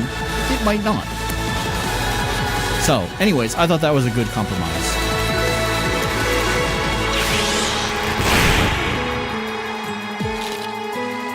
So now, here we go, we have a second enemy, so we can start seeding our CP. So here's the thing, so the way that I view it is that our surge skill, our shock skill, is kind of like your big damage skill.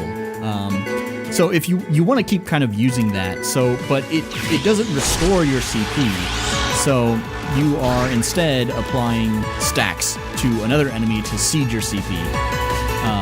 So that way you can use your shock skill. But I'm also running low on health, so we're gonna not do that, so I can keep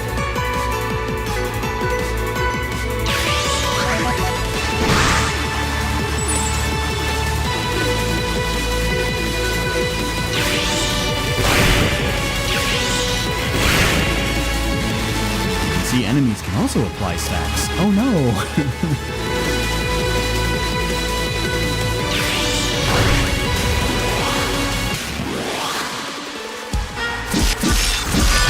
So this explosion of shit shouldn't be there. I got to get rid of that. God damn it. Oh well, it doesn't matter. I'll make everyone happy again. It'll be my mission. True happiness cannot exist without misery. Your perspective is naive. Resilient but futile. I have no patience for your persistence. So this right here was really difficult to execute. Do you see? I wish I could pause it. Do you see that fucking beam that the popper shot out went through Fiddle? What a bitch to fucking implement. It's basically, the beam is basically two separate sprites, with one sprite on like the below player, and then the other sprite above player. What a bitch. I just want to point that out. I'm proud of that animation. I made it. Your color remains. Your motion is flat yet dynamic. What are you? I'll be keeping an eye on you, Anomaly. You'll come to understand to impart happiness also means to impart misery.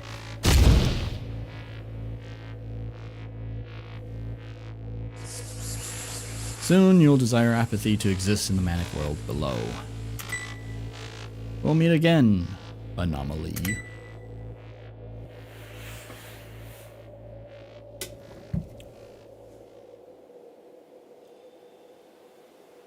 So here you can see it fades to black sometime later. This is what I was talking about during the slideshow, is that it'll fade out and kind of hop around to different areas. So here you can kind of see a placeholder stat distribution system. It's also still using the old compy term here. I have moved it over to CP. There's not really anything to say about that. It's just I finally just decided to go with it. Everyone says just use CP or something else and just not compy, so fine, whatever, CP. There's stacking is been disabled here. It is one of the stats that you can upgrade.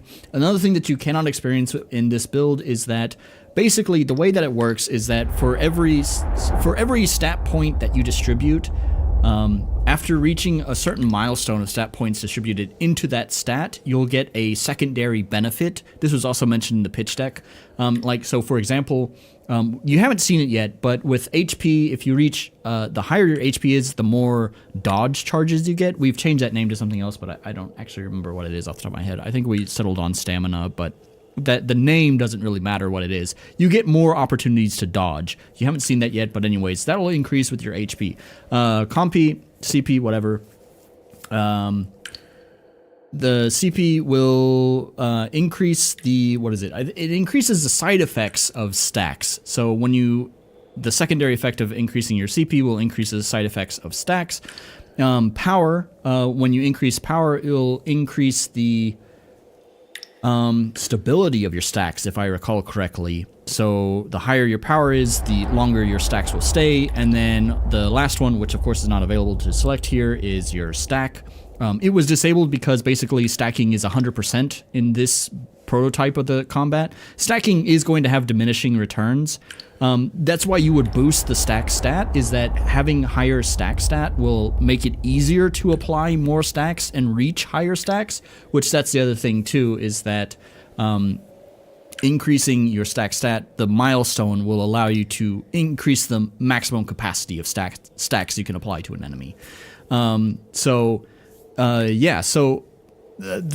this prototype, like I said, it's 100% chance to apply stacks always, but that is going to change. One thing that's really cool about this system is that your stack, in terms of like typical RPG Maker terms, it's basically modifying luck, right? But now luck, you start with a nominal luck of 0.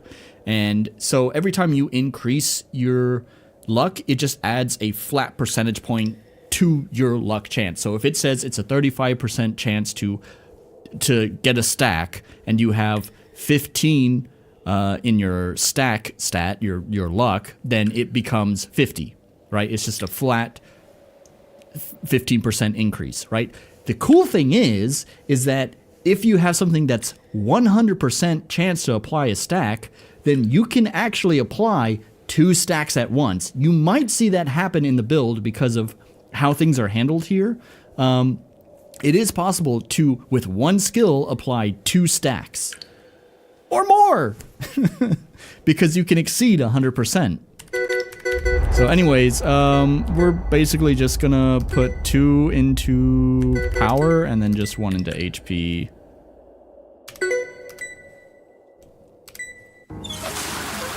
So it just brings you to the cave here, which is just kind of same old, same old. This hasn't really changed much, but it will in the future, by the way. There's big plans for the cave. I know literally every playtest has involved the cave, but it's gonna see a huge facelift. So anyways, this hasn't changed much. It skipped the intro explaining how to use the fish, so there's a little bonus tutorial there made just for this vertical slice to tell how to use the fish. So you pick up the fish, you throw the fish, you jump across, you go into combat. So here it finally explains dodging. So Fiddle is capable of dodging. Fiddle can use fatigue to avoid all incoming damage and recover CP for attacks avoided. However, many enemies have dangerous attacks. Watch out for the exclamation mark and a sinister glow. The attacks might deal devastating damage or apply harmful effects. Make sure to reserve fatigue for any dangerous attacks. So I call it fatigue here, but it's actually not the best term for it. So the name doesn't matter. We'll settle on a name eventually by the end, but either way, it's a new resource you have to manage that was not present in any of the previous builds. This resource was implemented because of a major problem in the previous two builds that people got to play, and that was the poise problem. So before, the guard command was the guard command was poise, and basically it was boring and overpowered because it automatically restored your CP when you used it, and then of course enemy attacks by nature restore CP. So then you would basically recover CP and then recover CP for all the attacks that you take, but you're also reducing the damage, and so basically this would wind up being you'd wind up just that was your best way to recover CP, and it was just not ideal. So I wound up trying to devise some sort of system that would kind of offset this overpoweredness, and that's where we came up with the dodge counter system. This one will be my bestest friend. I'll keep him forever. Immediately hits him into the lava. That's the joke. You got it. So anyways, yeah, so we can see the dodge thing in action, but first we'll just get a seed going. Oh, did I attack? I did. So here we can see that he's used his dangerous skills, so now I can do dodge. There's no animation for it yet. Like I said, the animation is actually finished, it just hadn't been implemented in this build of the game, so unfortunately she just turns invisible for that. But let me tell you, the dodge animation is just as cute as all the other animations. I really love what June pulled out for the dodge animation. Okay.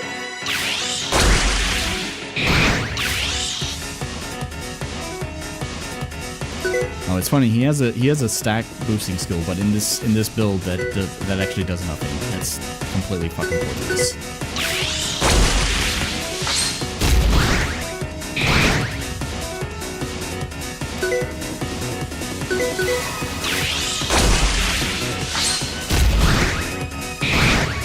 Also, by the way, I totally missed it. Thanks for joining, Robro.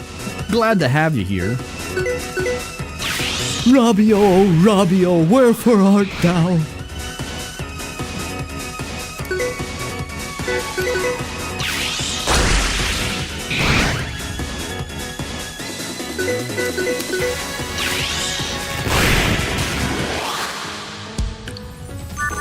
Visuals just kicked in. Yeah, I'm still not very happy with how those visuals have been executed. Those will probably be adjusted, but anyways, I do like those visual styles. Sometime later. So here you can see again, it just kind of fast forwards.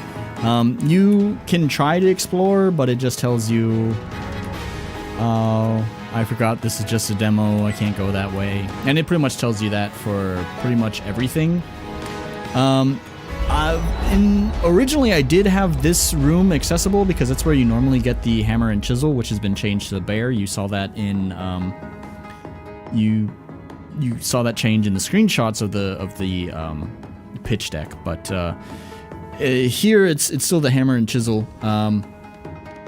But for time's sake, I wound up cutting that out and just moved the chest here. So you get the hammer and chisel there. Wow, hooray! I got some fancy rock tools.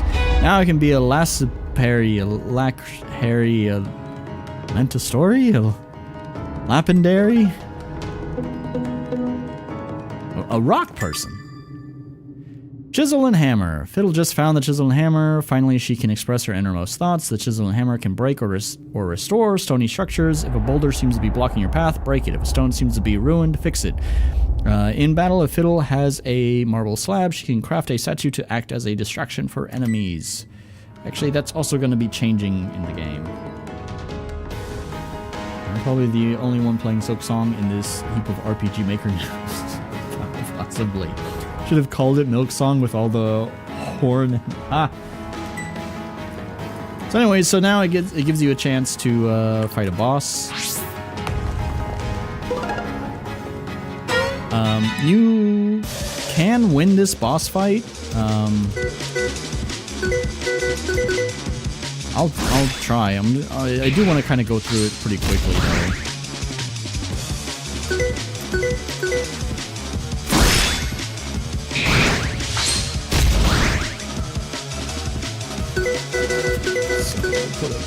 So start seeding our CP.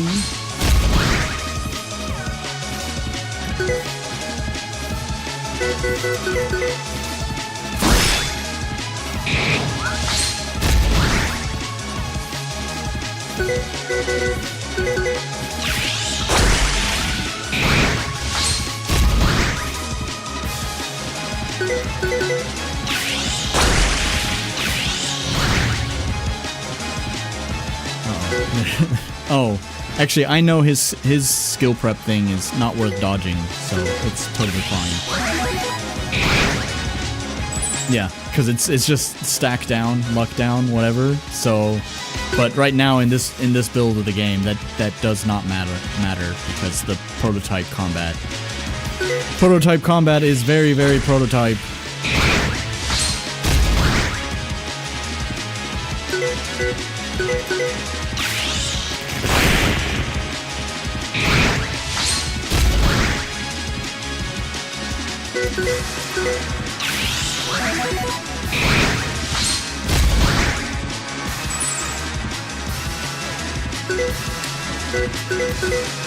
Oh, he lost his wind stack.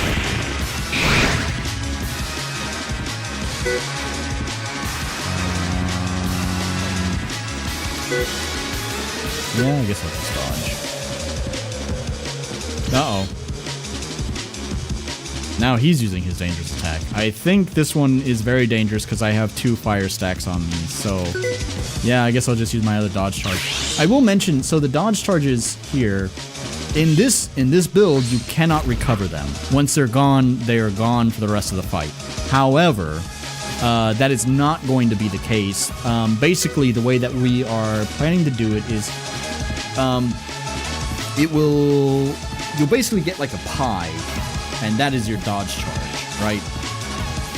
And you'll use the whole charge to dodge, but every action will restore a small portion of your pie. So like attacking, healing, using skills, whatever, will restore a small portion of the charge.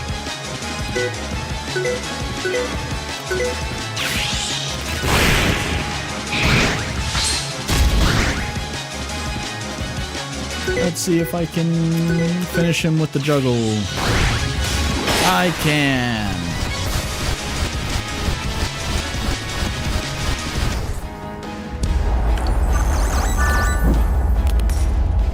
Sometime later,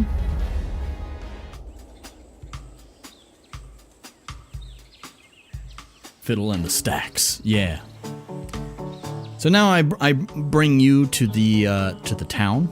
Welcome to Crossroad Commune, the main town of the game. Here you can pick up trash and place decorations to make the town happier. You can also spend skill points or money to improve Fiddle. Some functions have been disabled in the demo, however there are still some characters you can meet. Why not start with Joy? There's Joy. So there's actually something kind of subtle that's going on here. First of all, banana peel, always great. This is actually also showing off one of the character like schedule events. You'll notice that it told the player to go to Joy. But right here, there's these 2 characters here, and if I approach them, it'll just start the cutscene right away. What is it, Bainon? Ah, Mrs. Hayward, excuse my intrusion. 'Tis a rather fair day this afternoon. Indeed, Bainon. What is the meaning of this? Well, I must admit that I long for the days gone by. I thought a casual stroll might make the twilight that lingers over the town feel alight, if not at least between us. Cordial as ever, Bainan, but I'm married. Wait, I fear you've misinterpreted my meaning. I dare not impose between you and Felix. I simply wanted a moment of friendship. Bainan, I must focus on my household.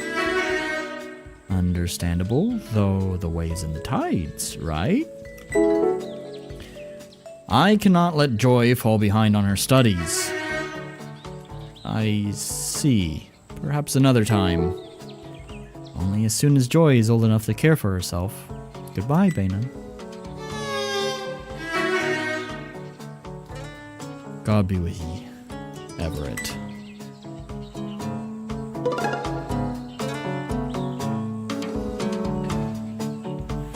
All joy is gone from the world, and the first character you meet is literally Joy, the joyful kid.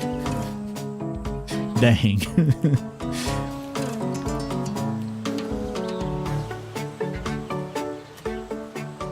So this really hasn't changed too much. It was actually truncated from the previous versions. It basically hits all the same points because pretty much everyone who's played the builds of the game have actually liked Joy's interactions. I do feel like her introduction was a little bit long. It still kind of is, but I did cut out a lot of unnecessary parts. I kind of made it flow a little bit better in a shorter amount of time. But it's still mostly all the same. Fiddle! I finally found you! Finally? Are you magic? Yes, I totally have magic smarts. I know everything about everyone in town. Well, almost everything. Oh, then do you know my favorite color? Blue, of course. That's amazing! You really are magic. Of course, of course. I think it makes me special, right? And you? Guess my favorite color? No. The only magic I can do is shoot fire and stuff. Shoot fire? Yeah, watch!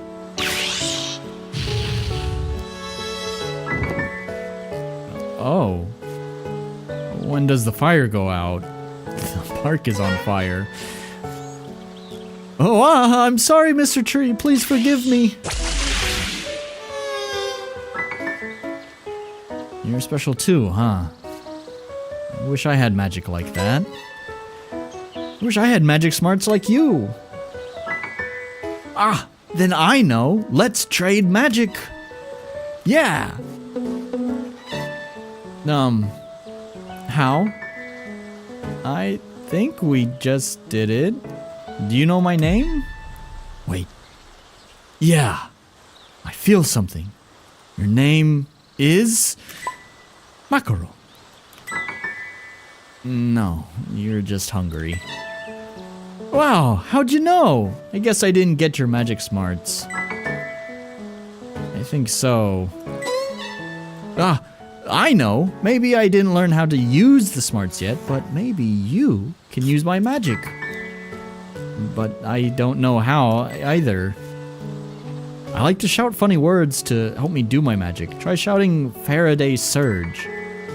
Faraday Surge? Yeah!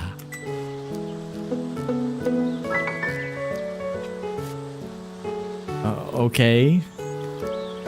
Faraday Surge? One more time, but super loud, please. Okay, I'll try. Faraday Surge! Oh my gosh, I did it! I really did it! That was amazing! Did you see, Fiddle? Yeah, that was so cool.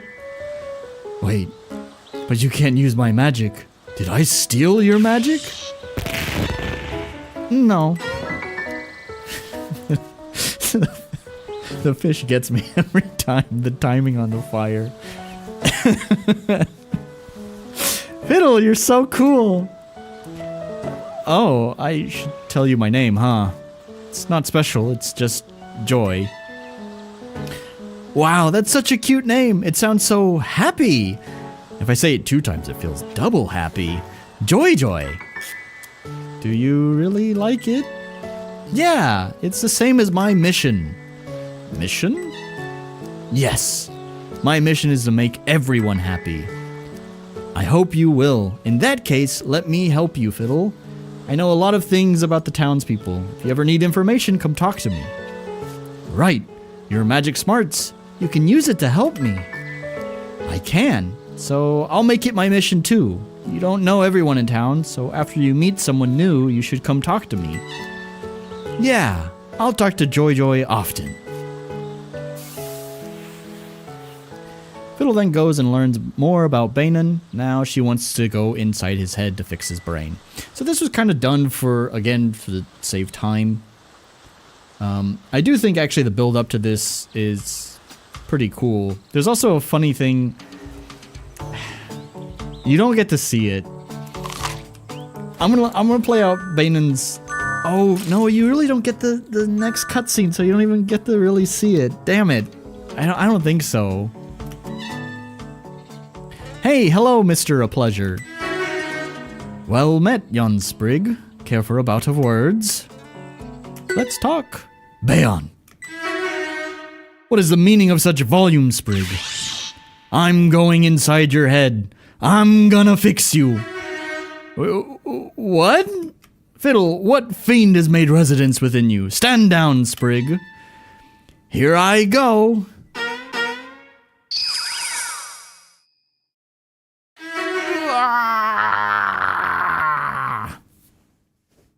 Break out into the happy, happy, joy, joy song. It's not Ren and Stimpy. I don't have rights to that.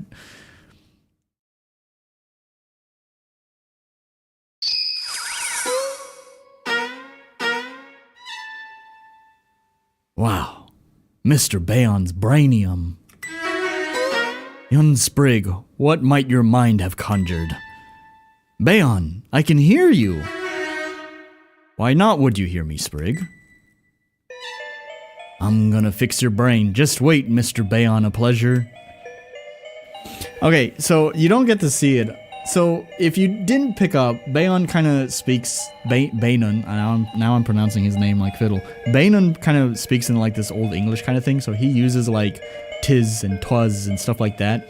So often you'll see Fiddle respond to NPCs with just yeah. But after he, I think this is really cute. After you talk to Bainan the first time, she picks up the habit of saying tis instead. So now it actually randomly picks every time. Every time she says yeah, it randomly picks if it's yeah or tis, and she'll just start saying tis. So anyways, so here's this. This is also placeholder art. A pollution that clouds the mind, my toxic chemicals slowly dissolve. Show me you understand what poison corrodes his mind.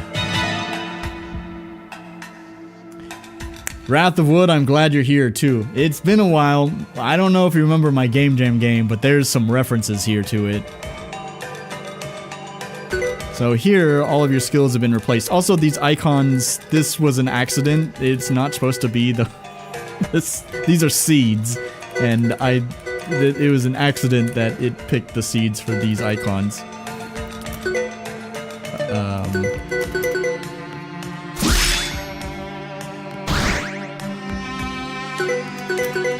So, oh no, what do I do? He did a lot of damage and I'm not doing damage to him. Oh my gosh.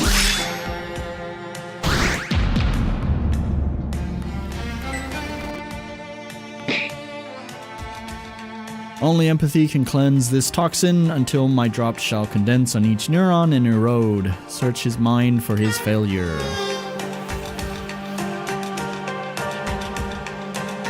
So, we go down the other paths and we talk to these things. Sir Bainan, we appreciate your interest in furthering your education through our campus. After reviewing your qualifications, we have made a determination. We have determined that you are not applicable for our institution. This letter is an official rejection of your scholarship application. We apologize as we only accept those of nobility or exceptional skill. No, not the Gotcha Jam game. It's the one from probably 2 years ago now. You really like the little onigiri guy, little rice ball guy in my Game Jam game from a couple years ago. And so I made sure to include them just for you. Ah, indeed. 'Twas heartbreaking to face such rejection. A lustrum of weary nights with quill and ink and all for naught. So I like this puzzle. I'm going to explain it later, which I guess spoiler. But for right now, you just go to each of these things and talk to them. And it gives you a memory of Bainan. Bainan, this is all so fast. We're still young. I've wanted more from life as there's still so much to see and experience. I cannot possibly tie myself down to you. I cannot accept this ring because I'm ending this relationship. I'm sorry for such a harsh rejection. Your words, frankly, have never really inspired me. So 'twas. First love always is rife with passion, but alas, first love makes cuts like rifts. Such rejection carves deep scars.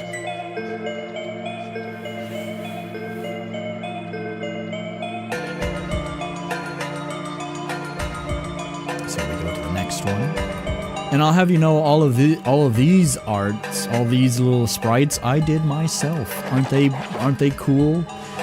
Dear sir or madam, we appreciate your interest in working with us. After careful consideration of all applicants, we have determined the candidates that would be a great fit within our company.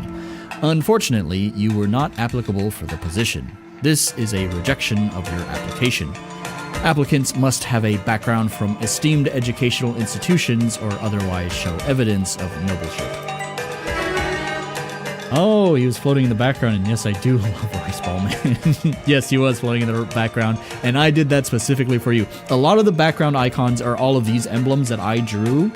However, I included Rice Ball Man just for you. He is not featured in these memories here, though. A single employer declination I fathom. 'Tis not the single rejection, but the 100 rejections, each a bristle against my stone.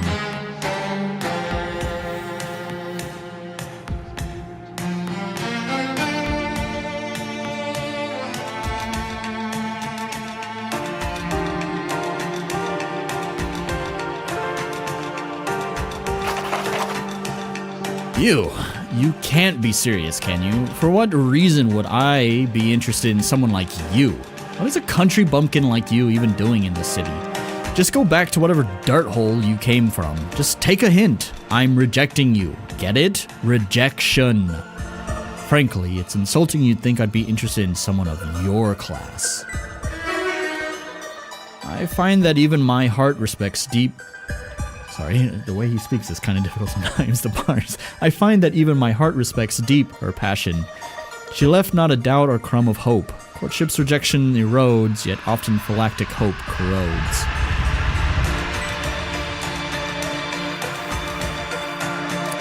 So there's a few things that I really like with the writing that's going on here. I guess I'm being egotistical here because it's my own damn game, of course, but there's some cool things that go on with the writing here. The puzzle itself, as well as other aspects of it, I'll explain in just a moment.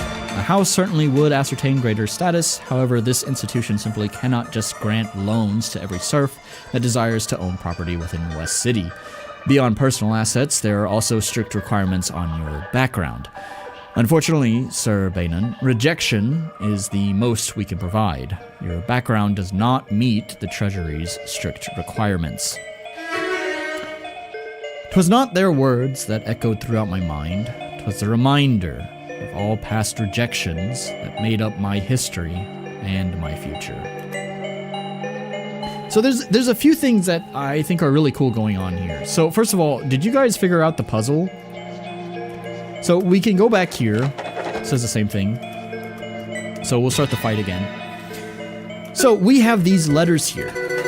He wants you to spell out his name. So what is this ghastly poison thing's name? Well, did you figure it out? There's a repeated word, repeated throughout all of those scenes that we went through. And it would be more direct with what the answer is, too, if you activate them again. The answer is...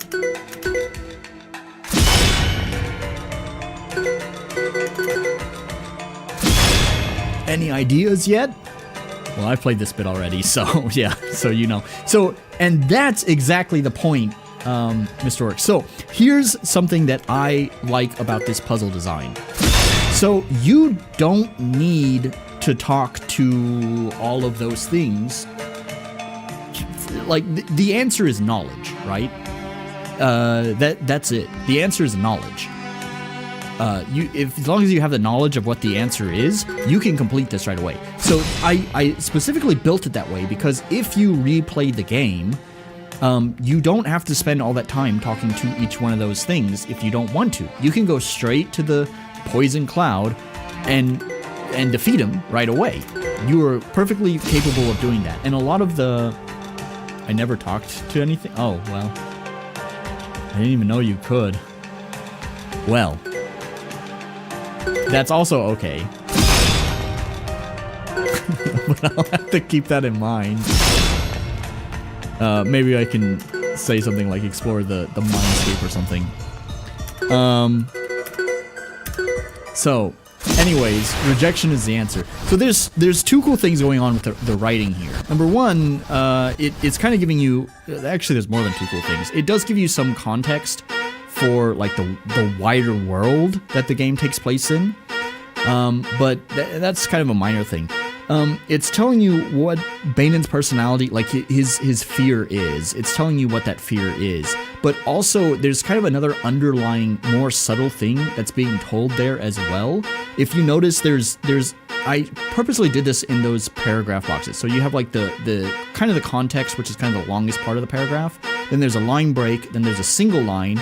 That first single line has the word rejection in there. So the rejection word is in there on that second line. It's always there in all of them, and so hopefully it's kind of a subtle hint. So if anyone goes to all of the little sprites and talks to them, hopefully they'll pick up on that pattern that there's always rejection in that line. The second thing, there's another line break and then another line that typically implies something about Banon's personality. And that thing is, it's often saying that he does not come from like a noble background, which in turn explains why he speaks the way that he does. You unfortunately didn't really get this context within the game, because it's obviously I skipped some cutscenes for time, but one of the things is that it's implied that Banon didn't always talk that way, and he used to act a different way, but ever since he came back to Crossroad Commune, he's been acting strange, and it's implied quite subtly there that it's because he constantly was being rejected. Sorry, you're right. He's constantly being rejected for not showing nobleship. So he starts putting on this facade of nobleship. Boing, wong. Rejection!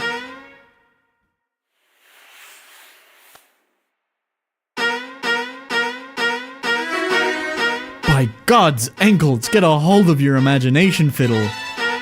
Rejection! Fiddle, stop! You're playing too rough. You're hurting Banon. Wait. Where's the purple Ushi poison thing?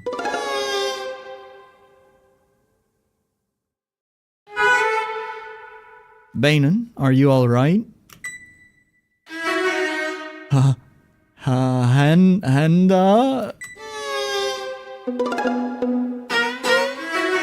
Pardon my begging,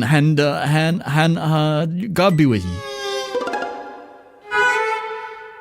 Oh my. Mr. Unpleasant, wait! I know what's wrong now. I can fix it! Don't worry, Miss Banana. I'll fix him. Her name's Hannah, by the way.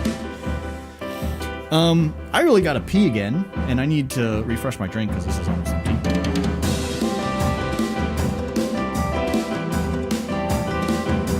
So I'm gonna leave this here so you guys got some tunes while I go pee and get another drink, and then we'll finish the slideshow.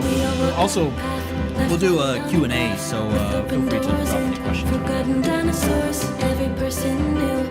Futures a muddy view, like this cute wait staff. And she made me laugh. Like two chaotic lines, parallel and vertical. We move around and up and down, we go through life all around. When we meet and when we go, where we'll stay, I don't know. This topsy-turvy wild ride, destined for us to collide.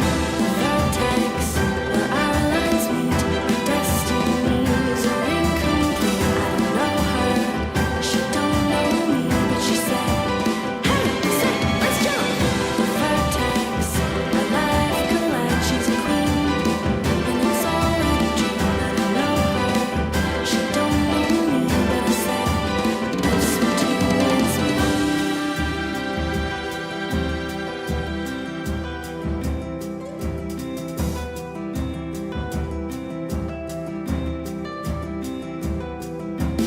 We'll walk our path, life plotted on a graph of many new faces and many new places and many departures and many shed tears. Is this a dream, my friend? I wanna meet again. We'll meet and when we'll go, where we'll stay, I don't know. This topsy-turvy wild ride, destined for us to collide.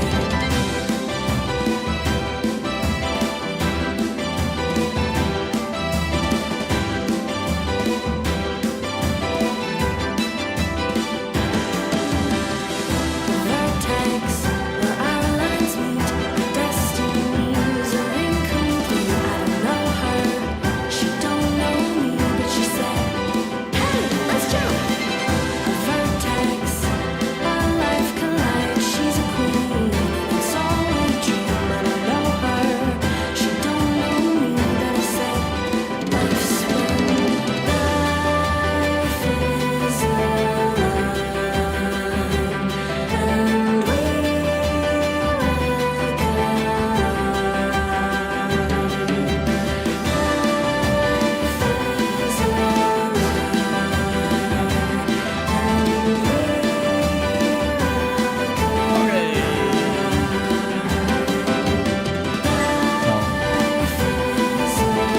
That's the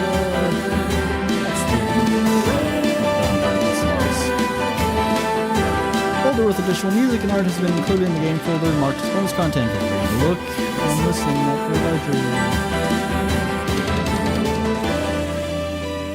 So, with that done, we can go into, I guess we'll just do, I mean, pretty much already break time anyways. Let me switch back to the other microphone. There we go. That should be, yep, it's working. Good. And we'll switch back to here. Gotta enable the camera. Yep. Okay. So, I mean, I pretty much was able to keep up with chat while I was playing the game, so I don't think there's not really any chat to get caught up on, but I guess you guys had a chance to ask me any questions if you had any, so I guess we'll just continue on with the slideshow as we now move into... Nope, that's not right. That's not right at all. Did we go backwards? I think we went backwards. I don't know how that happened. Technical difficulties again. We should be at content. Here we go. This is the one that we're supposed to be at. Okay, now we can move on to the results. The results of all of this pitching, all of this work. You've now seen everything. You've had all the context. You've seen what I did to prepare. So, the results. Pitching began in November, and by December, I was receiving responses. Expectedly, as I had planned, the first few publishers rejected Fiddle. That's what I wanted anyways. Some of them gave some really good feedback. Some of them did not. One of them actually included actually, this was Kepler. Kepler Interactive. By the way, Kepler is the company that published Sandfall Interactive's game Expedition 33. You may have heard of it. Oh, I need to move the camera because it's pointing down. There we go. Kepler was actually really cool. They provided a list. I didn't refresh my drink. God damn it. I don't need it. It's fine. No sake tonight, I guess. Anyways, so Kepler was really cool. They provided of course they rejected my game. I expected them to reject my game because that Fiddle is way too small of a scope for the kind of stuff that Kepler publishes. However, it was really cool that they when they replied, they gave some nice feedback, and they also included a link to basically a spreadsheet of all of the publishers, just all of them. And so it's really cool. It made it so much easier because, of course, having to try to find publishers to pitch to in the first place was already kind of a challenge for me. Because, I'm trying to remember, oh, yeah, that was a good game I liked. Who published it? Okay, they published it. What kind of other games did they publish? And then, like all these things, like I'd have to figure out like the types of games that they published. Would Fiddle kind of fit within those kind of games that they publish? Would they be interested in mine? Do they even seem reputable? There's like one game that I remember that was actually like a good game, but then I looked up the publisher and like their whole portfolio of other published games were basically like shovelware. So I was like, yeah, I don't know about this one. Like they had that one good hit that might mean they're moving into trying to do more successful games, or it might have just been lucky. Who knows? Either way, it seemed I was wary of them. And of course, there's other games that I thought of that were successful, but they were self-published, so there was no publisher to contact. So having this list made it so much easier for me. I was really glad that Kepler was willing to share that list with me. Which, by the way, that list is one of the links down in the description. So if you are looking for publishers, I definitely recommend that link. And the one thing that it doesn't do is that I don't think it really gives you context for like whether they're a good publisher or not. It's just kind of a list of all of the publishers out there. So you'll still need to do your own research, which you should be doing anyways when you are pitching to a publisher, is researching what kind of stuff they're going to publish and whether they're a reputable publisher or not. This is not some Aldorlia shit or whatever. This is actually like real publishers who give a shit about games. But a surprise came to my inbox. Hi, Nolan. Thanks for reaching out. Very interesting that you're in Osaka too. We're coming up on the end of our work year. This is our last week of the year. So it might take me a couple of weeks to return with feedback. Wanted to let you know. In the meantime, hope you have a happy holidays. And then in Japanese, they say Happy New Year. So this was an email from Dangen, right? My target. This was hopeful. This was my target, and I knew they were going to be interested in my game. So when I received this email from them, man, my heart fluttered. I was like, oh my God, yes. And here's the cool part. They knew I lived in Osaka. But here's the thing. In my pitch email to them, I never said where I lived. The only place that contains where I live is in my pitch deck. So the only way they could know that means they looked at my pitch deck. Oh my God. They looked at my pitch deck. So now we're at the winter holiday here in Japan. I needed all the fortune and favor I could get. This was my chance. I went to Chiyo Shrine and prayed like a son of a bitch. So Chiyo Shrine is a shrine in Hikone, which is in Shiga Prefecture here in Japan. And it's special, right? Chiyo Shrine is very, very special because it is a shrine dedicated to the gods that watch over creatives, okay? There's a whole wall of like all these like actors and musicians and other creative people who have come to the shrine and prayed. And there's just a wall of like pictures and signatures and whatever here at the shrine. That's actually the wall you can see right there behind me on the picture on the right. So this is a very special shrine. This is the gods of creative success, of creativity, watch over this shrine. So I went there and I prayed. And I even bought charms for my success. I bought some charms from there. They are called omomoris. I carry the omomori with me. I also drew an omikuji, which is a fortune. And get this, the fortune said, "This is the year success will find." Well, it said find you, but find me. My hard work will bloom in spring. I also want to point out, I didn't include this here. Shortly after this Hikone trip, I went to a place called Koyasan, which is like a prayer power spot in Japan. One of the most powerful temples is there in Koyasan. And while I was in Koyasan, I also drew another omikuji, and it said something very similar, something along the same lines of my success will bloom in spring. So it's very, very wild, very wild. I'm not a super strong believer in this stuff, right? I take part in the culture. I think it's interesting, and I like praying, not because I necessarily believe in this stuff, but because when I pray, it helps me remember the things that I'm thankful for.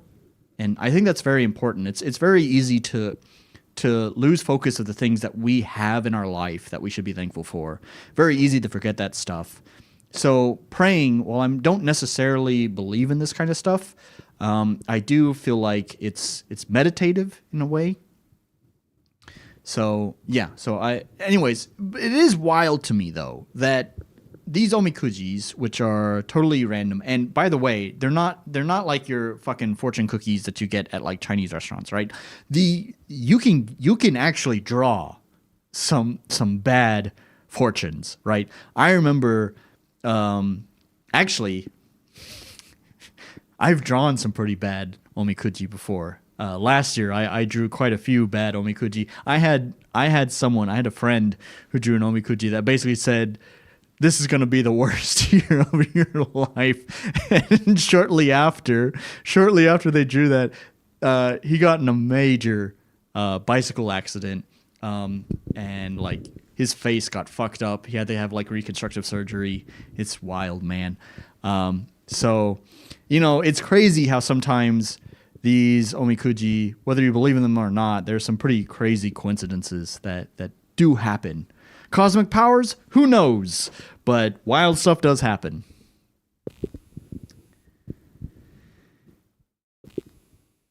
January 15th, 2026.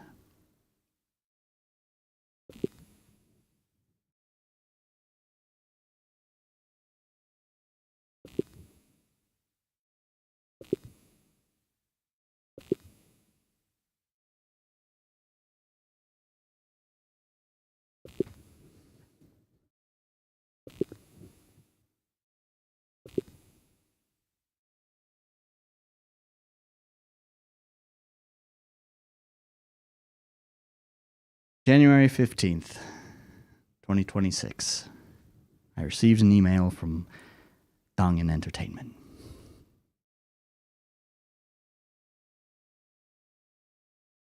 They reviewed Fiddle and the Pauper's Paradox, but declined to publish it.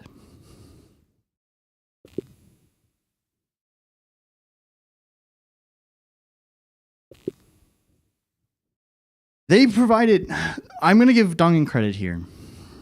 I did mention that all the other publishers did share quite a lot of feedback with me, but it was still pretty general. It wasn't very, precise. But Dongan was very direct and clear about their feedback. They were very communicative with me, and that never changed. I even sent them an email after this, just thanking them, and they said, "Yeah, man." They said that they're gonna keep an eye out on my game. So, although they're not publishing it, they did encourage me to try again in the future. So obviously that bridge is not burnt. So. Who knows? They gave me 7 points of feedback, 6 of which were negative towards Fiddle. But I only saw two of those points being the biggest contributing factors. So we'll go through this. It's a little bit small for me from back here. Of course, the first thing that I mentioned is the things that we liked most were the character profiles and protagonist pixel art.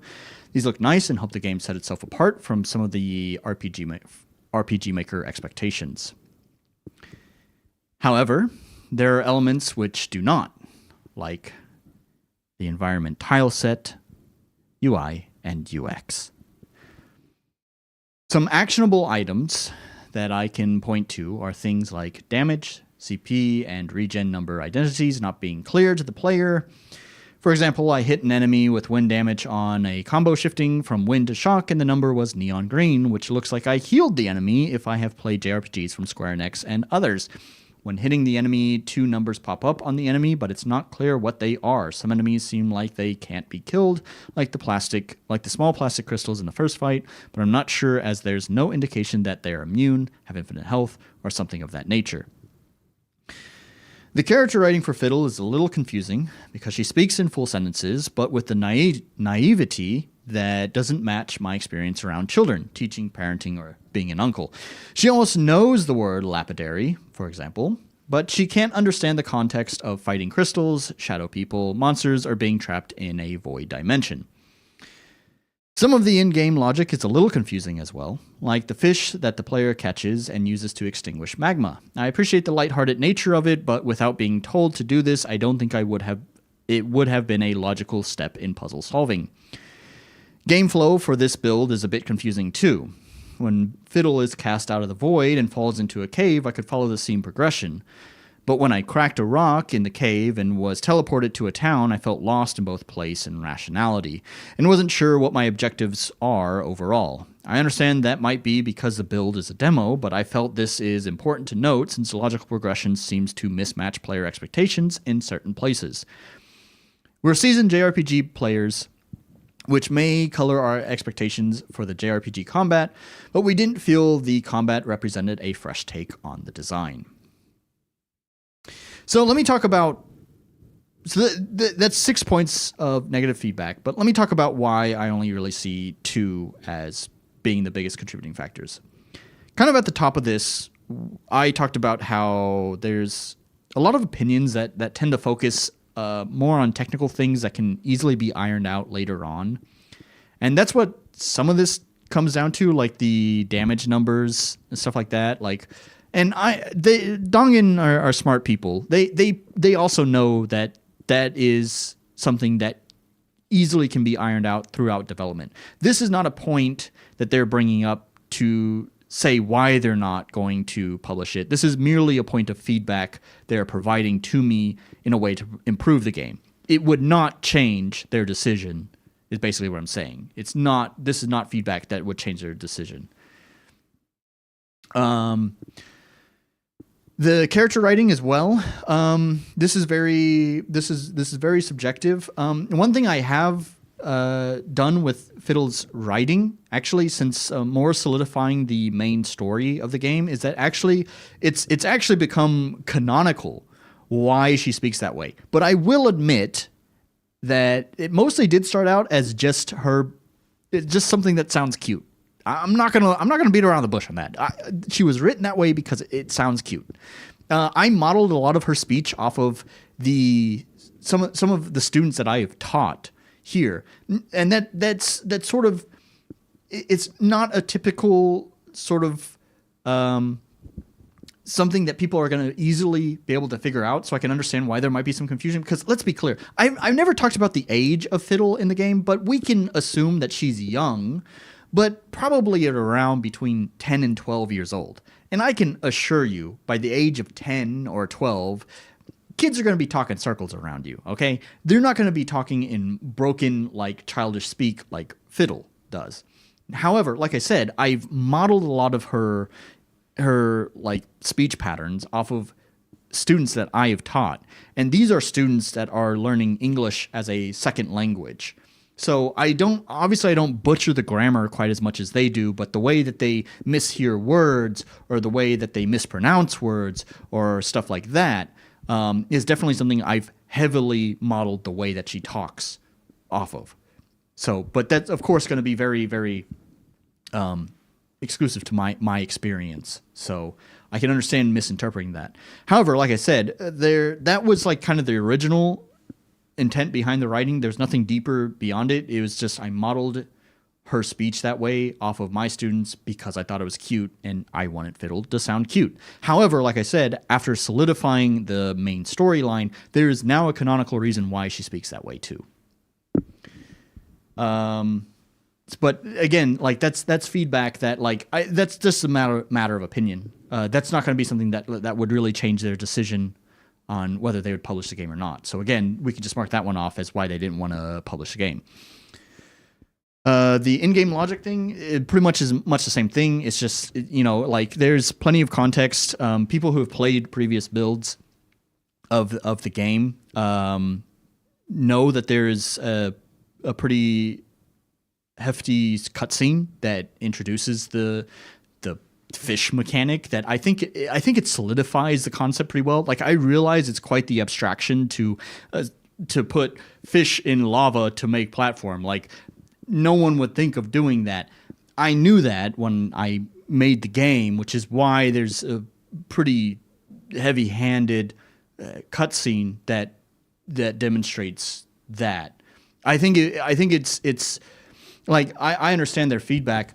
But I think to say that every puzzle needs to have some sort of logical flow of all the elements and stuff is important, but also depends on context, because there's a lot of creative games that do have kind of disparaging puzzle pieces, but given the context of the game, use them creatively, right? So again, this is not feedback that I view as feedback that is necessarily a reflection of their decision to not publish a game. It's merely just some suggestions on how to improve the game.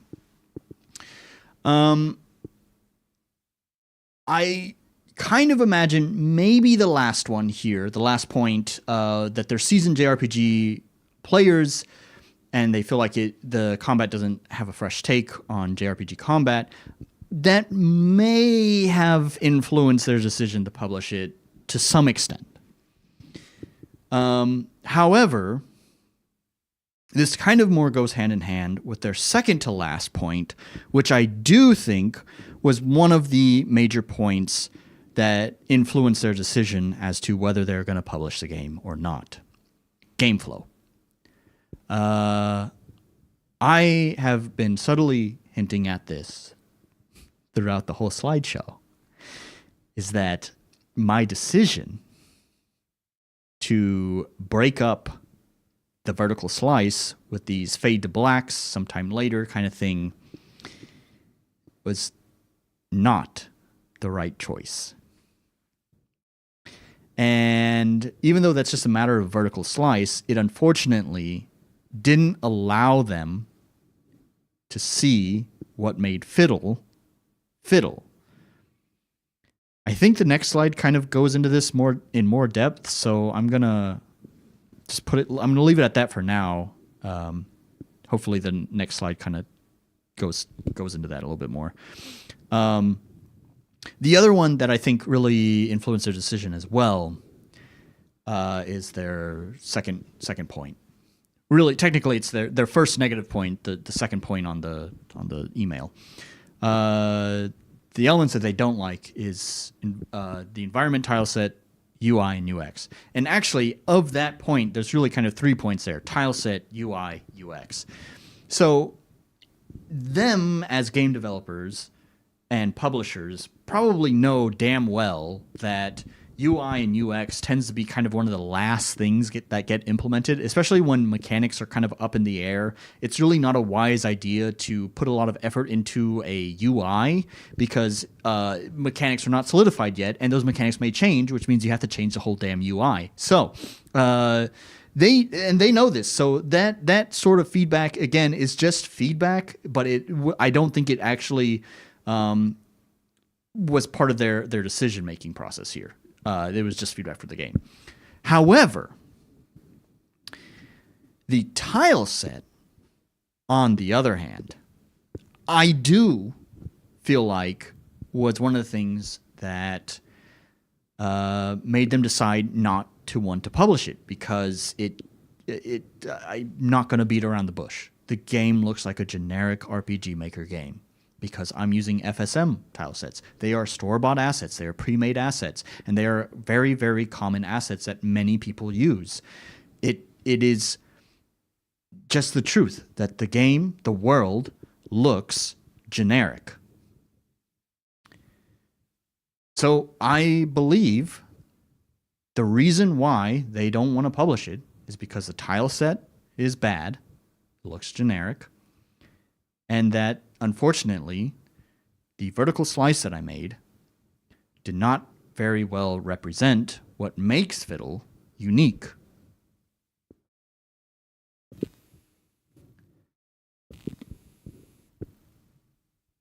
They were the only publisher to provide such clear feedback, and from it, I understood where Fiddle's failings were.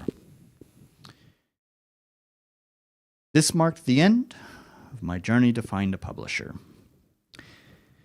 Because they're able to provide such clear feedback, we're not going to take a break because I just was on break.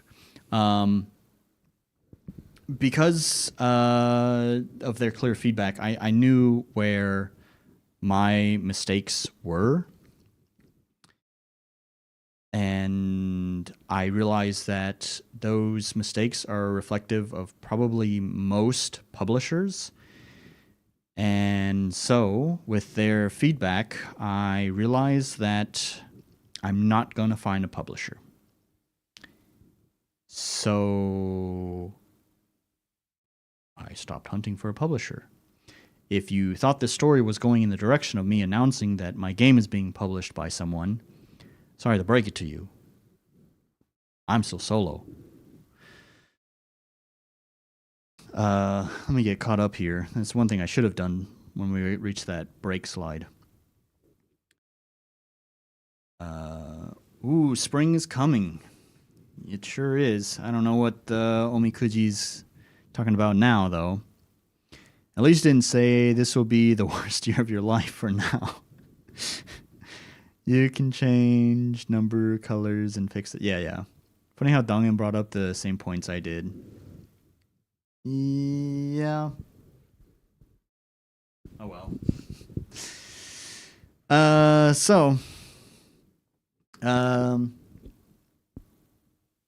Yeah. Future of Fiddle. So like I said, I'm not looking for a publisher now. So where does that leave us with Fiddle? Although I failed, I don't believe it was a loss. Making the pitch forced me to think critically about my game. I've reiterated that point quite a lot throughout this presentation here. This stream. Presentation. It's both. Is that by making that pitch, there's a lot of things I had to think very critically on, and it helped me start moving the game in a more solid direction. It knows what it wants to be. It knows what it wants to do. This helped me refocus some meandering parts of its design. That's kind of the point I was just making. The game is in a far better state than ever before. I think the story is really fucking cool, by the way. This was only touched on sort of briefly in the introduction, but it's kind of this two-world concept. It's said in through very...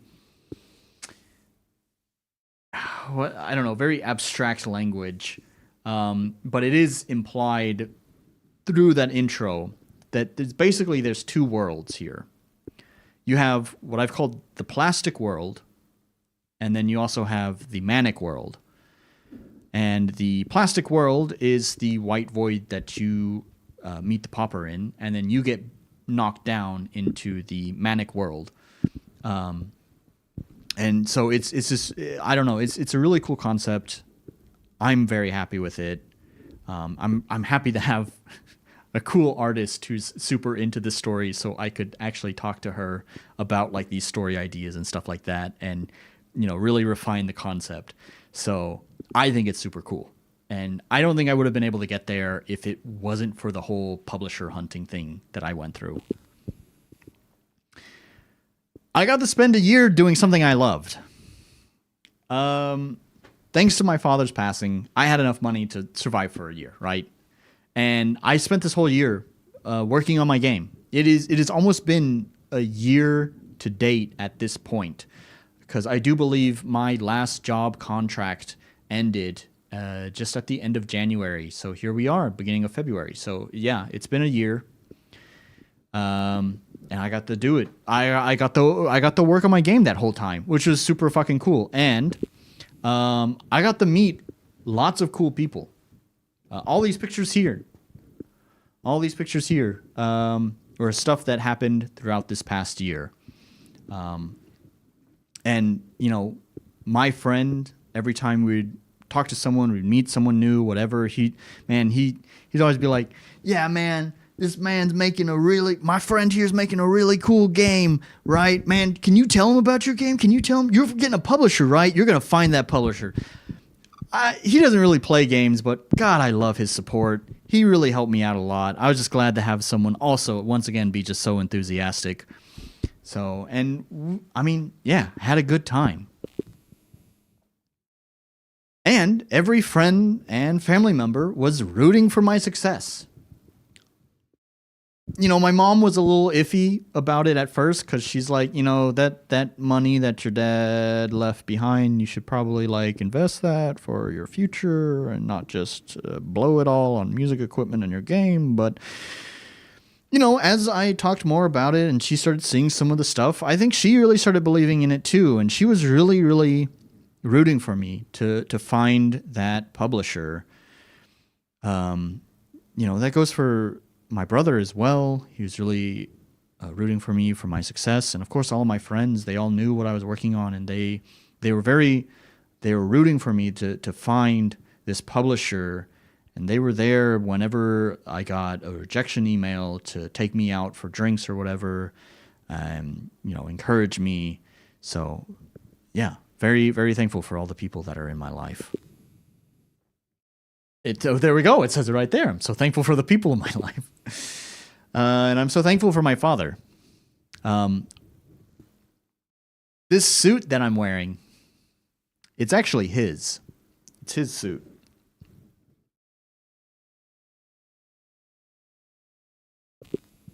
And I get to write this. It's another reason I'm very thankful about this. Writing this, I had kind of planned to want to make this slideshow while I was hunting for publishers, because trust me, I'm not stupid. Despite all of the people cheering me on and all of the fortunes telling me that I'm going to have, success, I'm going to find a publisher, I know that the odds were against me. Like, I'm publishing an RPG Maker game, which, and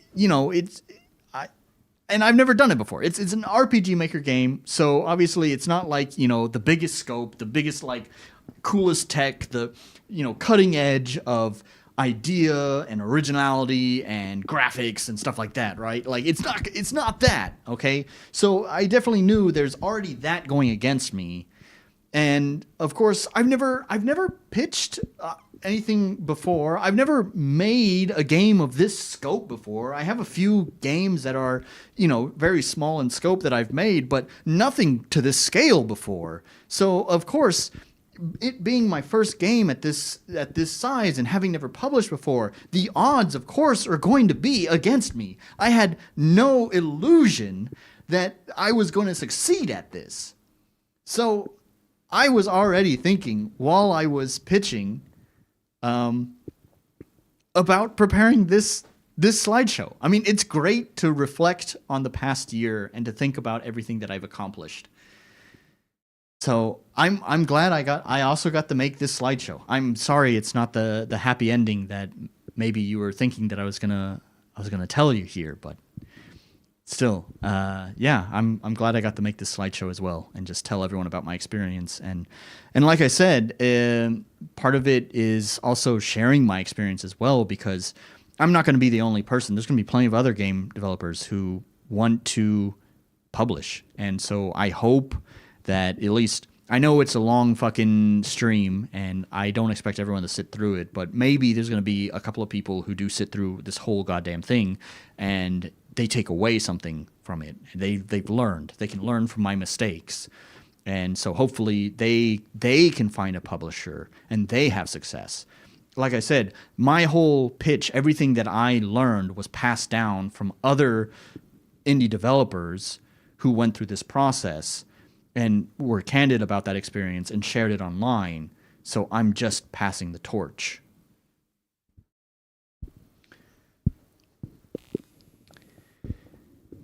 So, future of Fiddle. What's the current plan? I still have a game that I've been developing for 4 years. What's next? So it's time to go back to work. Party's over. I didn't mean to go to the next slide. The money's pretty much run out at this point. I could foresee that coming actually right around the time that I started pitching to publishers. I also started applying to jobs. So, of course, finding a job here is really difficult, but that's a different story. Anyways, hopefully soon I'll be back to work and doing a normal job. I'm going to continue development silently, just like before. You probably won't see that many updates. Nothing has changed there on that front. I'm still only going to be sharing stuff when either people ask me about the game on stream or whenever I'm ready to share something that I want opinions on. As for the far future, you can share your opinions on this. I can either, one, improve the game and pitch and try again later. I'm going to do that anyways. Two, switch engines. I didn't talk about this. But I knew this was coming up. So here's the thing with RPG Maker. It very much does limit the kind of publishers that you can find, because RPG Maker does not really port to consoles at all. There are RPG Maker games on consoles. One Shot, Omori, the Witch's House. What are some other ones? There's some other RPG Maker games that are on consoles. But do you know what those are? Not RPG Maker. They have taken the game and completely rebuilt the game line by line in something else like Unity or Godot. The only time a publisher is willing to do that is if the game is already crazy successful. If the game is even moderately successful, there is not enough incentive to spend that kind of money effectively rebuilding the game in a new engine. So the only way my game could ever get on a console was if it either became insanely successful, which I don't think so, or that it's on a different game engine that can more easily be ported to different consoles. And the reason I bring that up is because publishers are in it for the money. We might all be PC gamers here. I hope we all are. I don't know, but I certainly am. But I hate to break it to myself and all the other PC gamers out there. We still make up the minority of the gaming market. most players are playing games on consoles. So, publishers ideally want to be able to put their games on consoles. If they cannot put the game on a console, then it's less interesting to them to want to publish it. So, I'm bringing up switching engines. I don't think I'm going to go with this. Probably not. But I'm open to opinion on it.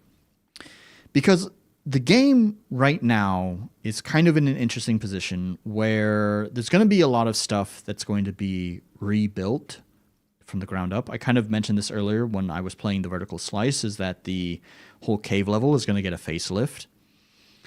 And so if I was going to do it, now seems like a good time to do it.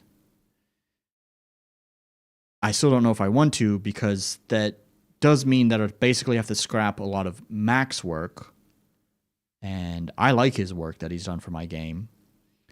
And I would have to rebuild it probably myself or find someone else who knows the engine, which may be more expensive or not. Basically, I'm saying is I'd be throwing away the money I've already spent on assets for my game. I can obviously carry over the art, but none of the programming assets. So, anyways, switch engines is one of the possibilities. Improve the game and pitch, try again later. That was the first one. And 3, improve what I have and try a crowdfunding campaign. And 4, this is Orc. You brought this up earlier. 4, mix of all of the above. None are mutually exclusive. Theoretically, I could do all 3 of them. One of the things that Ernest had told me about his successful pitch to Dongin, was that a big part of the talks when he talked to Dongin was his own Kickstarter campaign. He had run a Kickstarter campaign for Pry Into the Void. So he used that successful Kickstarter to help convince Dongin to publish his game, because it shows that there's already interest there. So yeah, technically I could actually do both, as you mentioned earlier, Orc, is I could do both a crowdfunding campaign and then later find a publisher. I'm open to that idea. That doesn't remove or alleviate any of the other problems I have with crowdfunding campaigns, though, which is the burden of responsibility that comes with that. So I don't know. It's something I've considered. The one thing is that I've already prepared a lot of materials that can be used for a crowdfunding campaign. So at least I wouldn't really need to make too much new content. I'd probably, like I said right there, improve what I have, maybe adjust the vertical slice, and I don't know, maybe clean up a few screenshots or whatever. But anyways, that's an option. So you guys feel free to share your opinion. Either improve the game and pitch and try again later, switch engines, improve what I have and try a crowdfunding campaign, or 4, a mix of all of the above. And like I kind of already said, I'm really not giving up on pitching. What I've talked to the team quite a lot about this. There's quite a lot of discussion when Dongin rejected me. And I pretty much announced after their rejection to the team that we're just going to stop trying to find a publisher.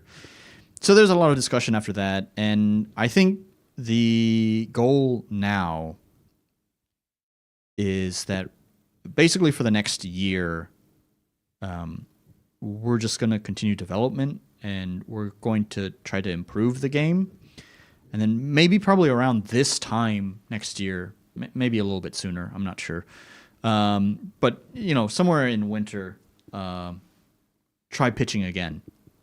We basically want to clean up a few things. I want to have, not necessarily all of the tile set, but I at least want to show that there's an initiative to improve and change the tile set. So it's okay if there's still some placeholder tile, crappy asset tiles in there. But as long as that there's some, there's signs of it being replaced, that's fine. But we're basically, what we've decided on is we're going to go fully custom with the tile set. It's expensive and more so it's going to take a long time. But I that feels like that's what's necessary. Of course, if we're going to be having a wholly custom tile set to represent the world, I don't want to just go with FSM 2.0. That's stupid. So I really want to bring a very unique flair and style to the world if we're going to go custom. So actually, I was mentioning earlier that Rue has kind of moved up in position in what she's doing with the art. It's not just like graphic design stuff with the, nameplates and whatever. She's actually going to be doing concept art. We had a very, very long discussion in person. We got to meet in person. It's so nice to be able to just talk about projects in person instead of over messages or whatever. We talked in person. We met. And really talked about what we want to do for designing the world and the concept for it. And we have some really cool ideas. And having the concept art for the world, I think is also going to help publishers because it's a very abstract world. It's very high concept. And so being able to just put it in words, I talked about earlier that the popper kind of implies this abstract concept of the plastic world and the manic world, but words I just don't think do it justice. So being able to have concept art to represent that, I think, is also going to be a huge improvement. So basically, that's the goal that we've set out for ourselves for this next year is we're going to be just improving what we have, getting some concept art together, hopefully a few tiles, and then try pitching again next year, probably around this time. Okay, so finally we're going to come to the summary of it all. The failures of Fiddle. What are the failures of Fiddle? Concerning the pitch, kind of already talked about this. It was too constricted. I think the pitch deck, there's room for improvement in the pitch deck, but I think overall for a pitch deck, it's relatively tight. It can be improved, but not bad. The problem was the vertical slice. It was too constricted and didn't show what makes Fiddle special. I personally believe that Fiddle, as a fusion of these three disparate genres, Metroidvania, JRPG, and the life sim stuff, it is not the individual parts that make it interesting. It is the sum of the three parts that make it interesting. And unfortunately, when I did my vertical slice, I basically isolated each individual part from each other. So it didn't show the sum of the parts. It's just like, here's a number 1. Here's a number 2. This one's a number 4. But you don't see the number 7, the sum of all of them, right? So that was the problem there. Because, 7's way cooler than 1, 2, or 4. So concerning the game itself, early choices in development led to a weak foundation. There are still some parts in the game that, try as I might to, write the story and put a design doc together. I'm basically still trying to build on top of that foundation. There are still some things that I just cannot remove without literally starting a brand new game. Hindsight 2020, what I should have done, since this game was supposed to be a learning game, what I should have done is just finish that damn learning game and then just taken the concept of that learning game, take what I like from it, bring it into a new project, and start from a new project there. But here we are. That's hindsight 2020. Can't do anything about it now. Just gotta work with the lemons we got. So, early choices in development led to a weak foundation that has been improved, but there's only so much that can be done, which is why I said earlier that I don't think my game is going to be some sort of huge major success that's going to blow up like Omori or something like that. There's some foundational stuff that just can't be ignored. That can be a little bit problematic. Lack of proper planning resulted in a meandering design and story. This really heavily bit the ass of the game entirely. I've talked a lot about it. It's that I think there's really poor planning for this entire game, and yeah, I mean it's what I was just talking about earlier with the foundation and all that. So won't harp on that. Tile set. The world design is boring and generic. We've also talked quite a bit about that, so again, no reason to harp on that. And the engine. Publishers want to publish the console, so yeah, that's that. I do believe that's actually the last slide. Yes. So, like I said, I'm really appreciate you guys for sticking with this. We'll chat some too. I'm not ending the stream just yet, but we'll chat some. I'll get caught up on what you guys have talked about, but that's pretty much the whole presentation there.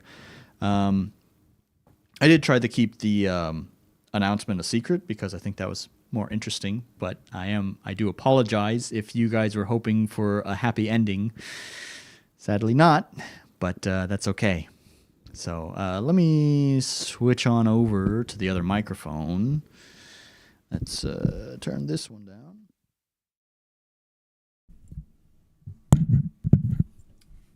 Hit the speaker. That's what we want to do. And pull this over. Move that down. There we go. Okay. So let's get caught up here.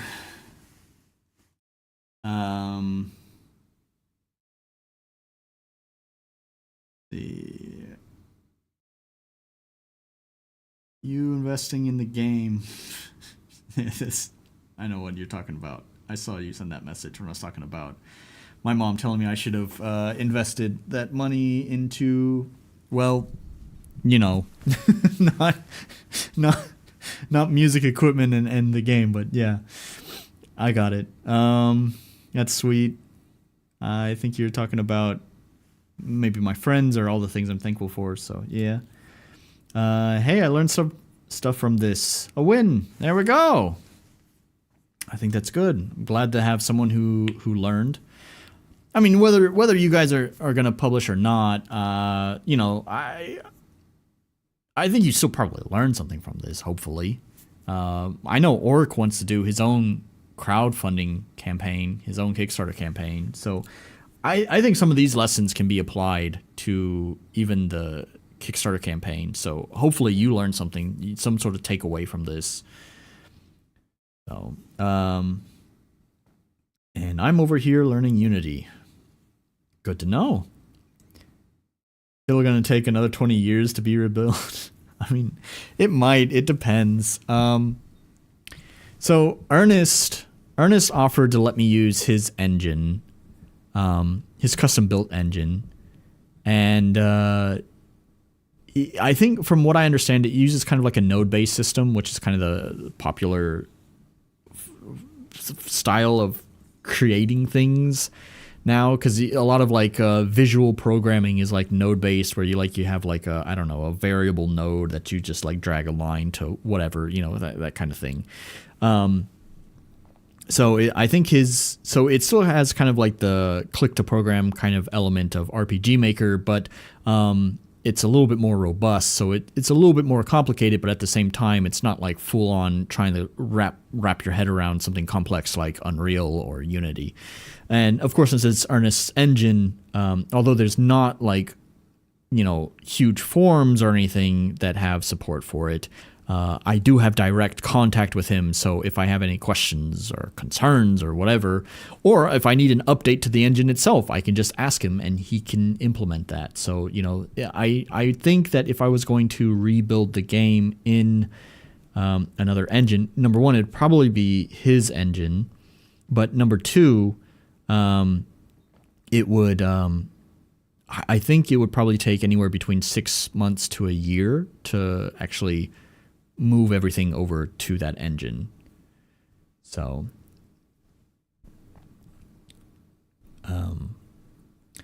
burden of responsibility is kind of a non-issue when the goal is to do full-time dev anyways. Like, you'll have that burden either way. It just means you got to get your shit together.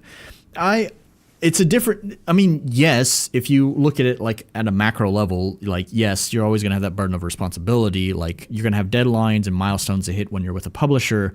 The difference is that I'm beholden to the publisher and not a large mob. So it's a different type of burden of responsibility, and one I'm more comfortable with than the other. I actually scrapped the Kickstarter idea as it would give me a lot of problems unless I make like 100K, which will never happen. Oh, well, okay, never mind. Yeah, I didn't have any expectations for what this stream would be about, but I think there are things to learn from and insights. Yes, I'm glad to hear that. I think in general there's some pretty good insights just for life in general. Plan your shit more. That's one. Planning goes a long way. I see publishing as giving someone a cut, so ideally the game sells more. I'm just not at that step yet. Yeah, I mean, yeah, that's pretty much what it is. I think in the pitch deck itself, I pretty much mentioned, like, yeah, there's console porting and all of that, but the thing that I'm most interested in is the marketing and the marketing and financial support. So there we go. It says it right there. Stream was worth it just to see Sexy Suit Nolan. Hey.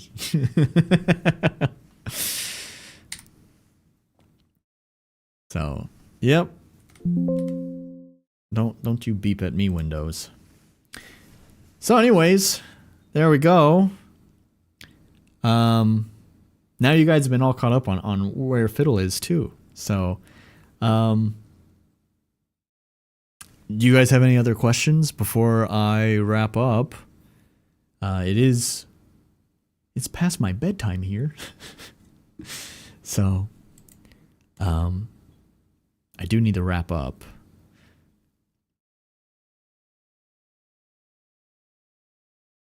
Give you guys a chance. Publishers want to make a profit too, and hopefully not give up marketing once it breaks even. Yeah, so like a lot of publishers, and some of y'all might even remember, like a lot of publishers tried to establish relationships with streamers. I even had a publisher that kind of partnered with me, even though I was pretty small time. And actually, I was surprised to see that even Dongen offers the same kind of thing, where you can get like early access to their game. And of course, they can frame it as you get the benefit of getting a free game, but basically you're going to get a bunch of games that you don't give a shit about. But they, on the other hand, get the free marketing from that. So, a lot of the publishers, they might pay you, but actually once you start sponsoring people to play the game, that like almost causes more problems than it's worth. So I think a lot of publishers just try to create a friendly connection with with streamers, and that way it doesn't really cost them anything other than the time of reaching out to streamers. And in the case of like that one publisher I had partnered with for my streams, I just had like a portal, I guess, like a web portal where they would like post the games that are available for me to play, and I just like click request a key, and then like a day later just an automated email would just go to my inbox, and I'd be able to get the key. So in that case, they don't really have to spend any time other than setting up the web portal and then I guess occasionally updating it with their games. But it pretty much costs them virtually nothing, hardly any time, no money, and they get a bunch of free marketing. So I think publishers, marketing, of course, is a lot of money, but it's not always just money either. It's just being smart with how you get the word out there. And the other thing is, too, with some publishers, like Outer Sloth, one of the first ones that I pitched to, they sort of get some attention because of their position. They were the guys. Outer Sloth is the publishing arm that was formed by Inner Sloth, that did Among Us, And they're not the only ones. You also have Big Mode from Donkey, and there was another one that I forgot. But basically, you have these publishers that basically they don't even really need to have marketing because you already have a lot of people who are very curious about what they're doing. And so naturally, you have people watching what they publish. And so it just naturally creates free marketing. So, like I was saying, of course, there's the monetary side to it, but of course, there's also just being smart and having that kind of network to be able to market on a much lower budget, which I don't have. I mean, that's what I had said at the beginning of this stream is, like in my history is like part of these streams is kind of intended to be sort of like my own marketing, but obviously that didn't really pan out. I don't even have 1,000 subscribers, so. That's not a really great network for for getting more reach. Is there another playtest coming for Fiddle? Wait, Outer Sloth is Inner Sloth? Yeah. So that's the joke. So their development, the development team is called Inner Sloth, and then their publishing arm is Outer Sloth. Ha ha ha. Concerning the playtest, I can release the vertical slice if you guys are curious, but I'm not really looking to get feedback on it. In fact, I would honestly say I don't want feedback on it. So you're welcome to play it if it's just a curiosity for you. But I mean, that would really be the only purpose. So it's not really something that I want to do at this time. But, if you just want to experience it for yourself, then sure. I kind of spoiled the puzzles for you, and, there's not really much to interact with in the game. There's a couple of cute little hidden things in there, cute little Easter eggs. They're not, worth going out of your way finding, but, like I showed you, with the plank one, if you sit there and try to exit the menu, then... it will eventually tell you plank is sad. There's kind of other small one-off little Easter eggs like that, but again, it's not like you get anything for them. It's just some funny text. That's all. It just acknowledges you're trying to do something that I don't want you to do. I just want more joy interactions. Also, hello, Joe Terra. Nice to have you here. Yes, unfortunately, you've kind of missed the whole stream. Yeah, make it public. I want to check it out. Okay. How am I going to do that? I'm not going to do it now on stream, but I will do it. How do I... Okay. For Wrath, it's easy to contact you, so I can just contact you directly with the link. For the other people on YouTube... I don't know what to do. If you're not in my Discord, then there's not any easy way. So next, I will announce where you can download it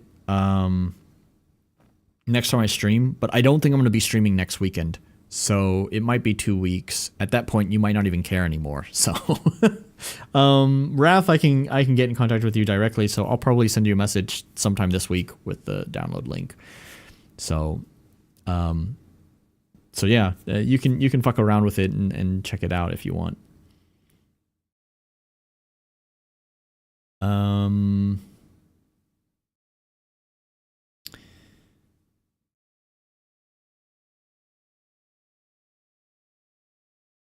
Yeah, I don't know. I guess that's kind of it. There will be more joy interactions, but they're not in that build. Actually, you know what? One thing I don't think I did think about. I may have missed the entire stream, but remember Fiddle's here. Well, good.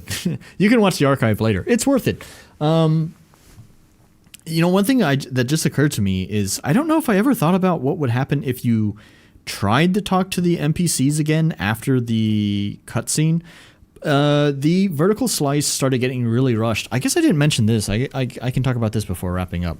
So the vertical slice did start to get really rushed. I mentioned, there's cutting stuff and that the combat was really prototype. A lot of the cut stuff mostly was just for time. But like there was the length of the playtest, because I was trying to keep it within a very, very tight budget. Which, by the way, I didn't mention this either. That 20 minutes was probably way too tight.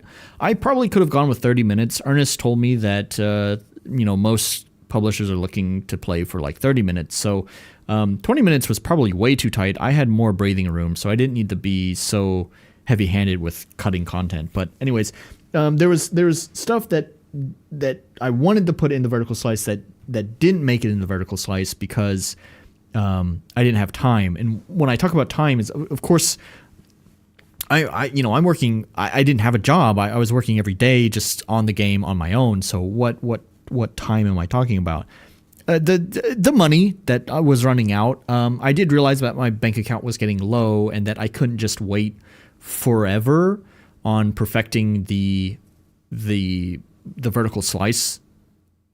So I knew I needed to start pitching soon because I knew it was going to take a while for publishers to start getting back to me. And even then, if a publisher gets back to me, I have no idea how long it's going to take to get from them checking the pitch to giving me a contract to me finally receiving the first paycheck. So it's not something I could just sit around and kind of really perfect the design. I really started trying to really rush the vertical slice together to start pitching right away. I think the original intent was to start pitching in August, but a lot of stuff kind of came up that unfortunately delayed it, and I didn't actually finish the vertical slice until like October, and then there was still some other finalizing stuff that I had to do before I could even pitch. Like I said, I started pitching in November, so I can just say I'm still rooting for Fiddle. I hope you'll be able to kind of fit the whole dungeon stuff more into the world as a whole, but I'm waiting for the game. So this was also something I didn't really talk about, so I'm glad you brought that up. So one of the direction changes, so I talked about some of the meandering design as well. So one of the things that I adjusted with the game flow, so in the kind of original version, one of the original pillars of philosophy, game philosophy for the game was kind of a freedom where you could pretty much interact with the game however you want, go wherever you want, do whatever you want. So like in that original philosophy, like you didn't even necessarily need to interact with any of the townspeople. You could totally ignore the whole town element and just go straight into dungeons. And all the dungeons were also open from the very beginning of the game, so you could go to any dungeon that you wanted, and you could complete them all in one sitting if you wanted. If you really wanted to, you could even actually go straight to the final boss and fight the final boss. You'd be underleveled and underprepared, and you'd most likely die, but that was an option. And that's fine, but one of the things I really wanted to do is I wanted the town to feel very important to the game. So I have a note on my design doc that everything needs to be anchored to the town. So actually, by putting that note there, it kind of reframed a lot of different parts of the game's design, and I started noticing where that wasn't happening, right? The thing is, I really didn't like this idea where like there was like some soft nudging when you're in levels to kind of get you to go back to town, but because it was so soft, it's very easy for players to just binge the whole dungeon in one sitting. The game is not very long, and there's only 3 dungeons plus the final area, so if you just binged a whole dungeon, that would be a third of the game done, basically. And I just didn't like this. I didn't like how I didn't like that game flow idea. It just felt like you were just ignoring a huge chunk of the game just to kind of rush through it. And so there's that's actually where the Metroidvania stuff started coming in. It wasn't really Metroidvania in like that earlier version. You did get the gear stuff to like further exploration, but the thing is, the gear items were mostly used for just that level. There were some areas that you could access in other levels using the item from a different level, but those are all optional things. There's never a main storyline roadblock that required you to go to another level. I've changed that now, which maybe some people might disagree with because of how that just sounds on paper, but in my opinion, I think that really greatly changes the flow. It does eventually say, hey, right now, you can't finish this level, so why don't you go back to town, and you can go to another level if you want right away, but since you have to pass through town anyways, why don't you kind of do some stuff in town? I also just feel like this really kind of creates it creates some natural curiosity.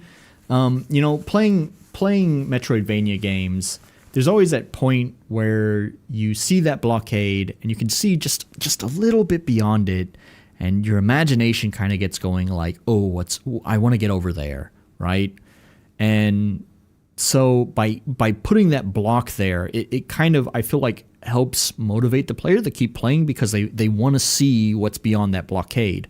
So this is what I was saying with when I was like really kind of thinking through this whole pitch, and I kept coming back to like, how do I describe the gear in my game, because it's kind of Metroidvania, but it's kind of not, because you don't really have the backtracking. And then like the more I thought about it, I was like, no, you know what? I think the game is better as this kind of Metroidvania style exploration where you need that gear to backtrack to some other place to access a new section. Now, one thing I've done with all the levels is that it's not completely like you're going to have to go back through multiple rooms. A lot of the levels kind of fold in on themselves. So like you're going to like kind of loop around and then come back over here.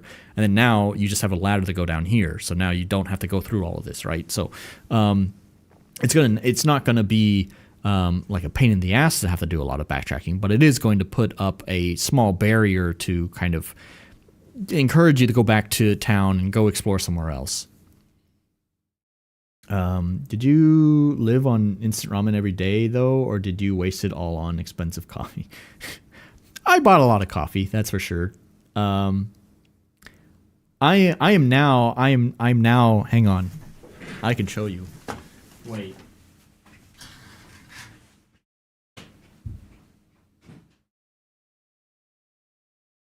Not sponsored, by the way.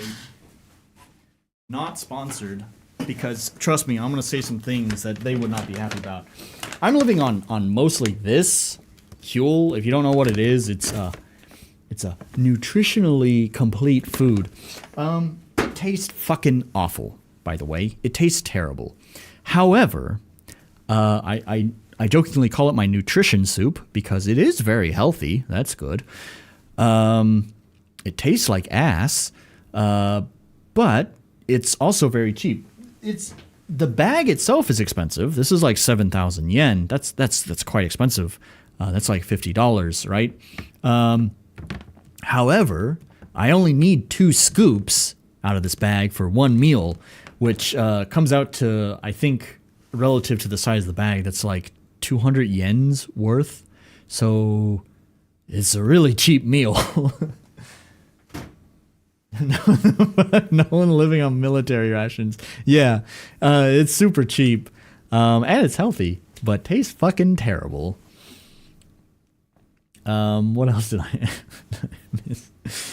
Player freedom is overrated. Yeah, I agree. I mean, I like the idea. There's part of it, and Rue and I kind of talked about. She liked the idea of that full freedom.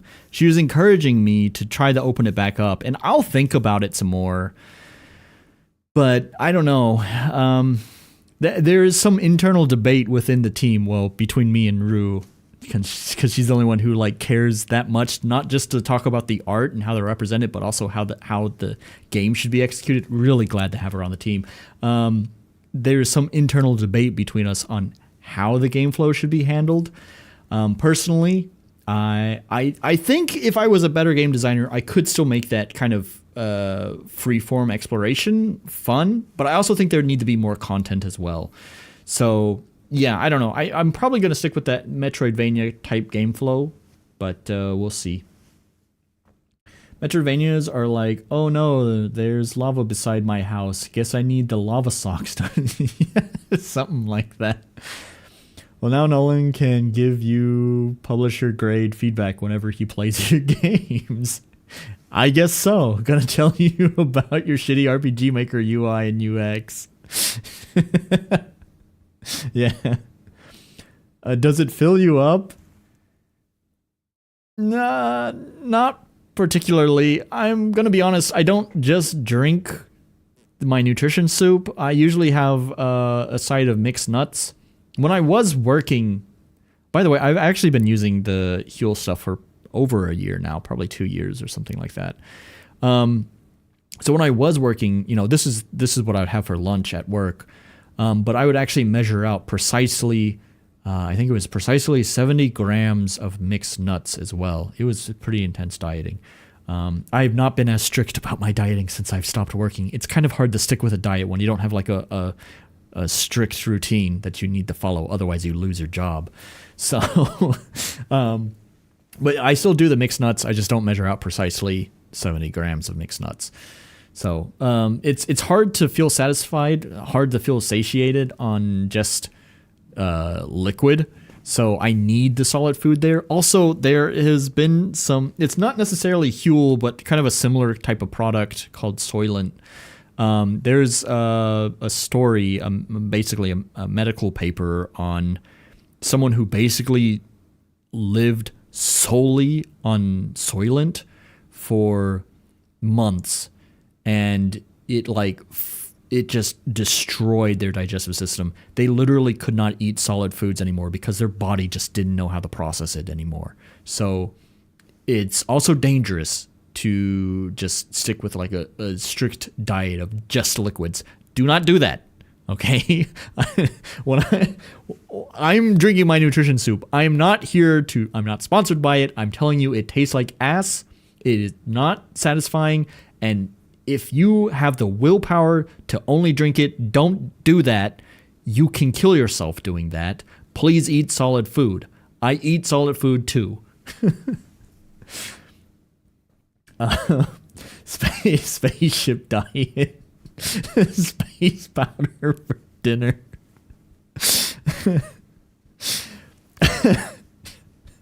Size spaceship diet.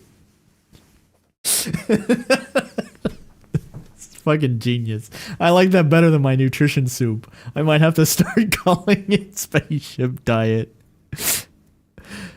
Like a big struggle for me is like not feeling satiated, satisfied with most healthy foods. Yeah, I understand that.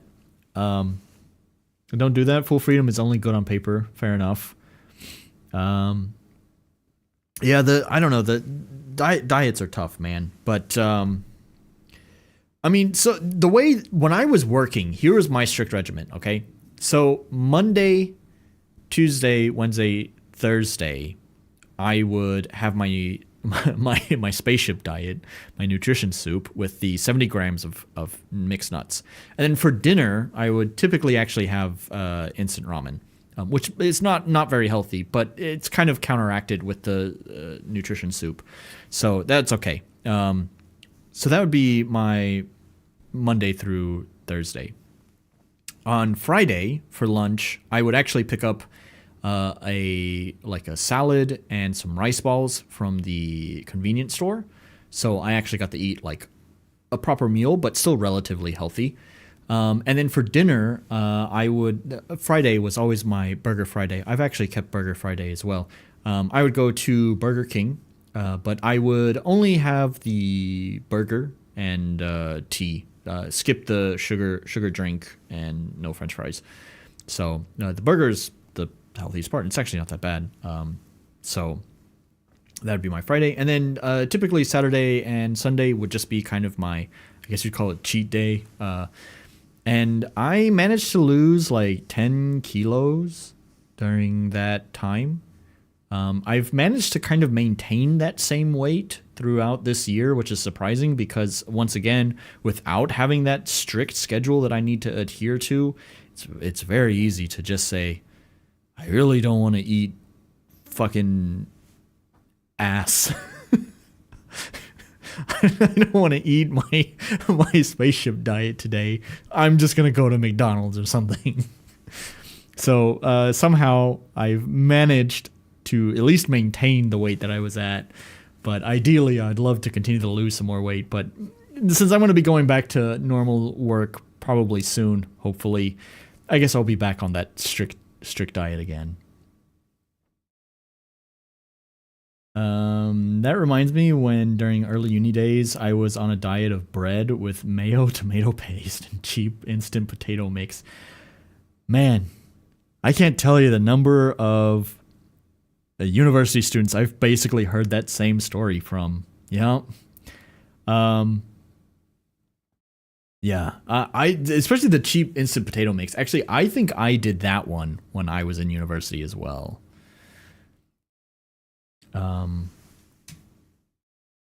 I think railroading prevents wandering and losing interest.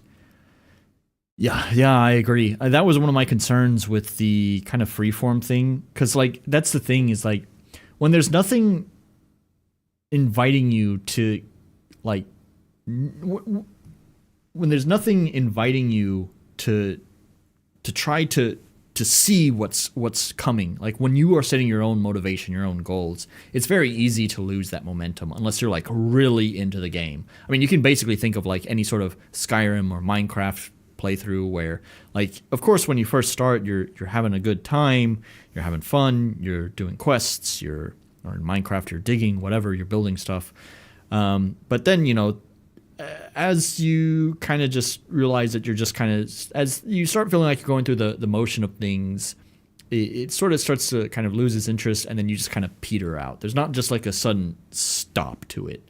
You know, it's just like you're playing, then you're playing every day, then you're kind of playing just a couple of times a week, and then you're playing just once a week, and then you're on to a different game. So that's kind of something that I would hope to prevent. I would like people to actually see my game through to the end, which, I mean, especially if it's going to be kind of on the shorter side. I definitely think I would certainly prefer more people being able to make it to the end than just petering out because they just lost motivation because the game wasn't, you know, dangling a carrot in front of them, you know? I mean, all those, I did the Skyrim quest, but then I got distracted by a cave, and then I went into a cave, and then I found a Dwemer ruin, and then I found another quest, exists for a reason. Yeah. Instant taters are good. Oh, no, absolutely. You know, I don't think they really have them here. Excuse me. They don't really have them here in Japan, but my mom often sends them in boxes because they don't weigh a lot, and they're not very big. So it's easy to stuff a few packages of them in a box, and the shipping on the box is relatively low. So I still get them occasionally, and they're good. They're cheap, easy meals. So the taste of home, mashed taters. It's funny actually because I had one of those bags of instant mashed potatoes that I had a party here at my house, and I had some friends come over. So for the party, I just made that bag of instant mashed potatoes, and all my friends were like, "Oh man, these are really good." The instant mashed potatoes are like one of the first things that got finished at the party. They're like, "Wow, you're a really good cook," and I was like, "Yeah, it just added some water." And typically, that's all you need to do. I usually add milk to it as well, just a little bit of milk. But still, it's not like real cooking. It's just water, dash of milk. Thanks for the compliment, but I'm not a chef. So, okay. Anyways, so I really appreciate all you guys sticking around for, how long have I streamed? 3 hours, 30 minutes. Hey, right on the money. I actually think the whole presentation itself was probably like 3 hours. So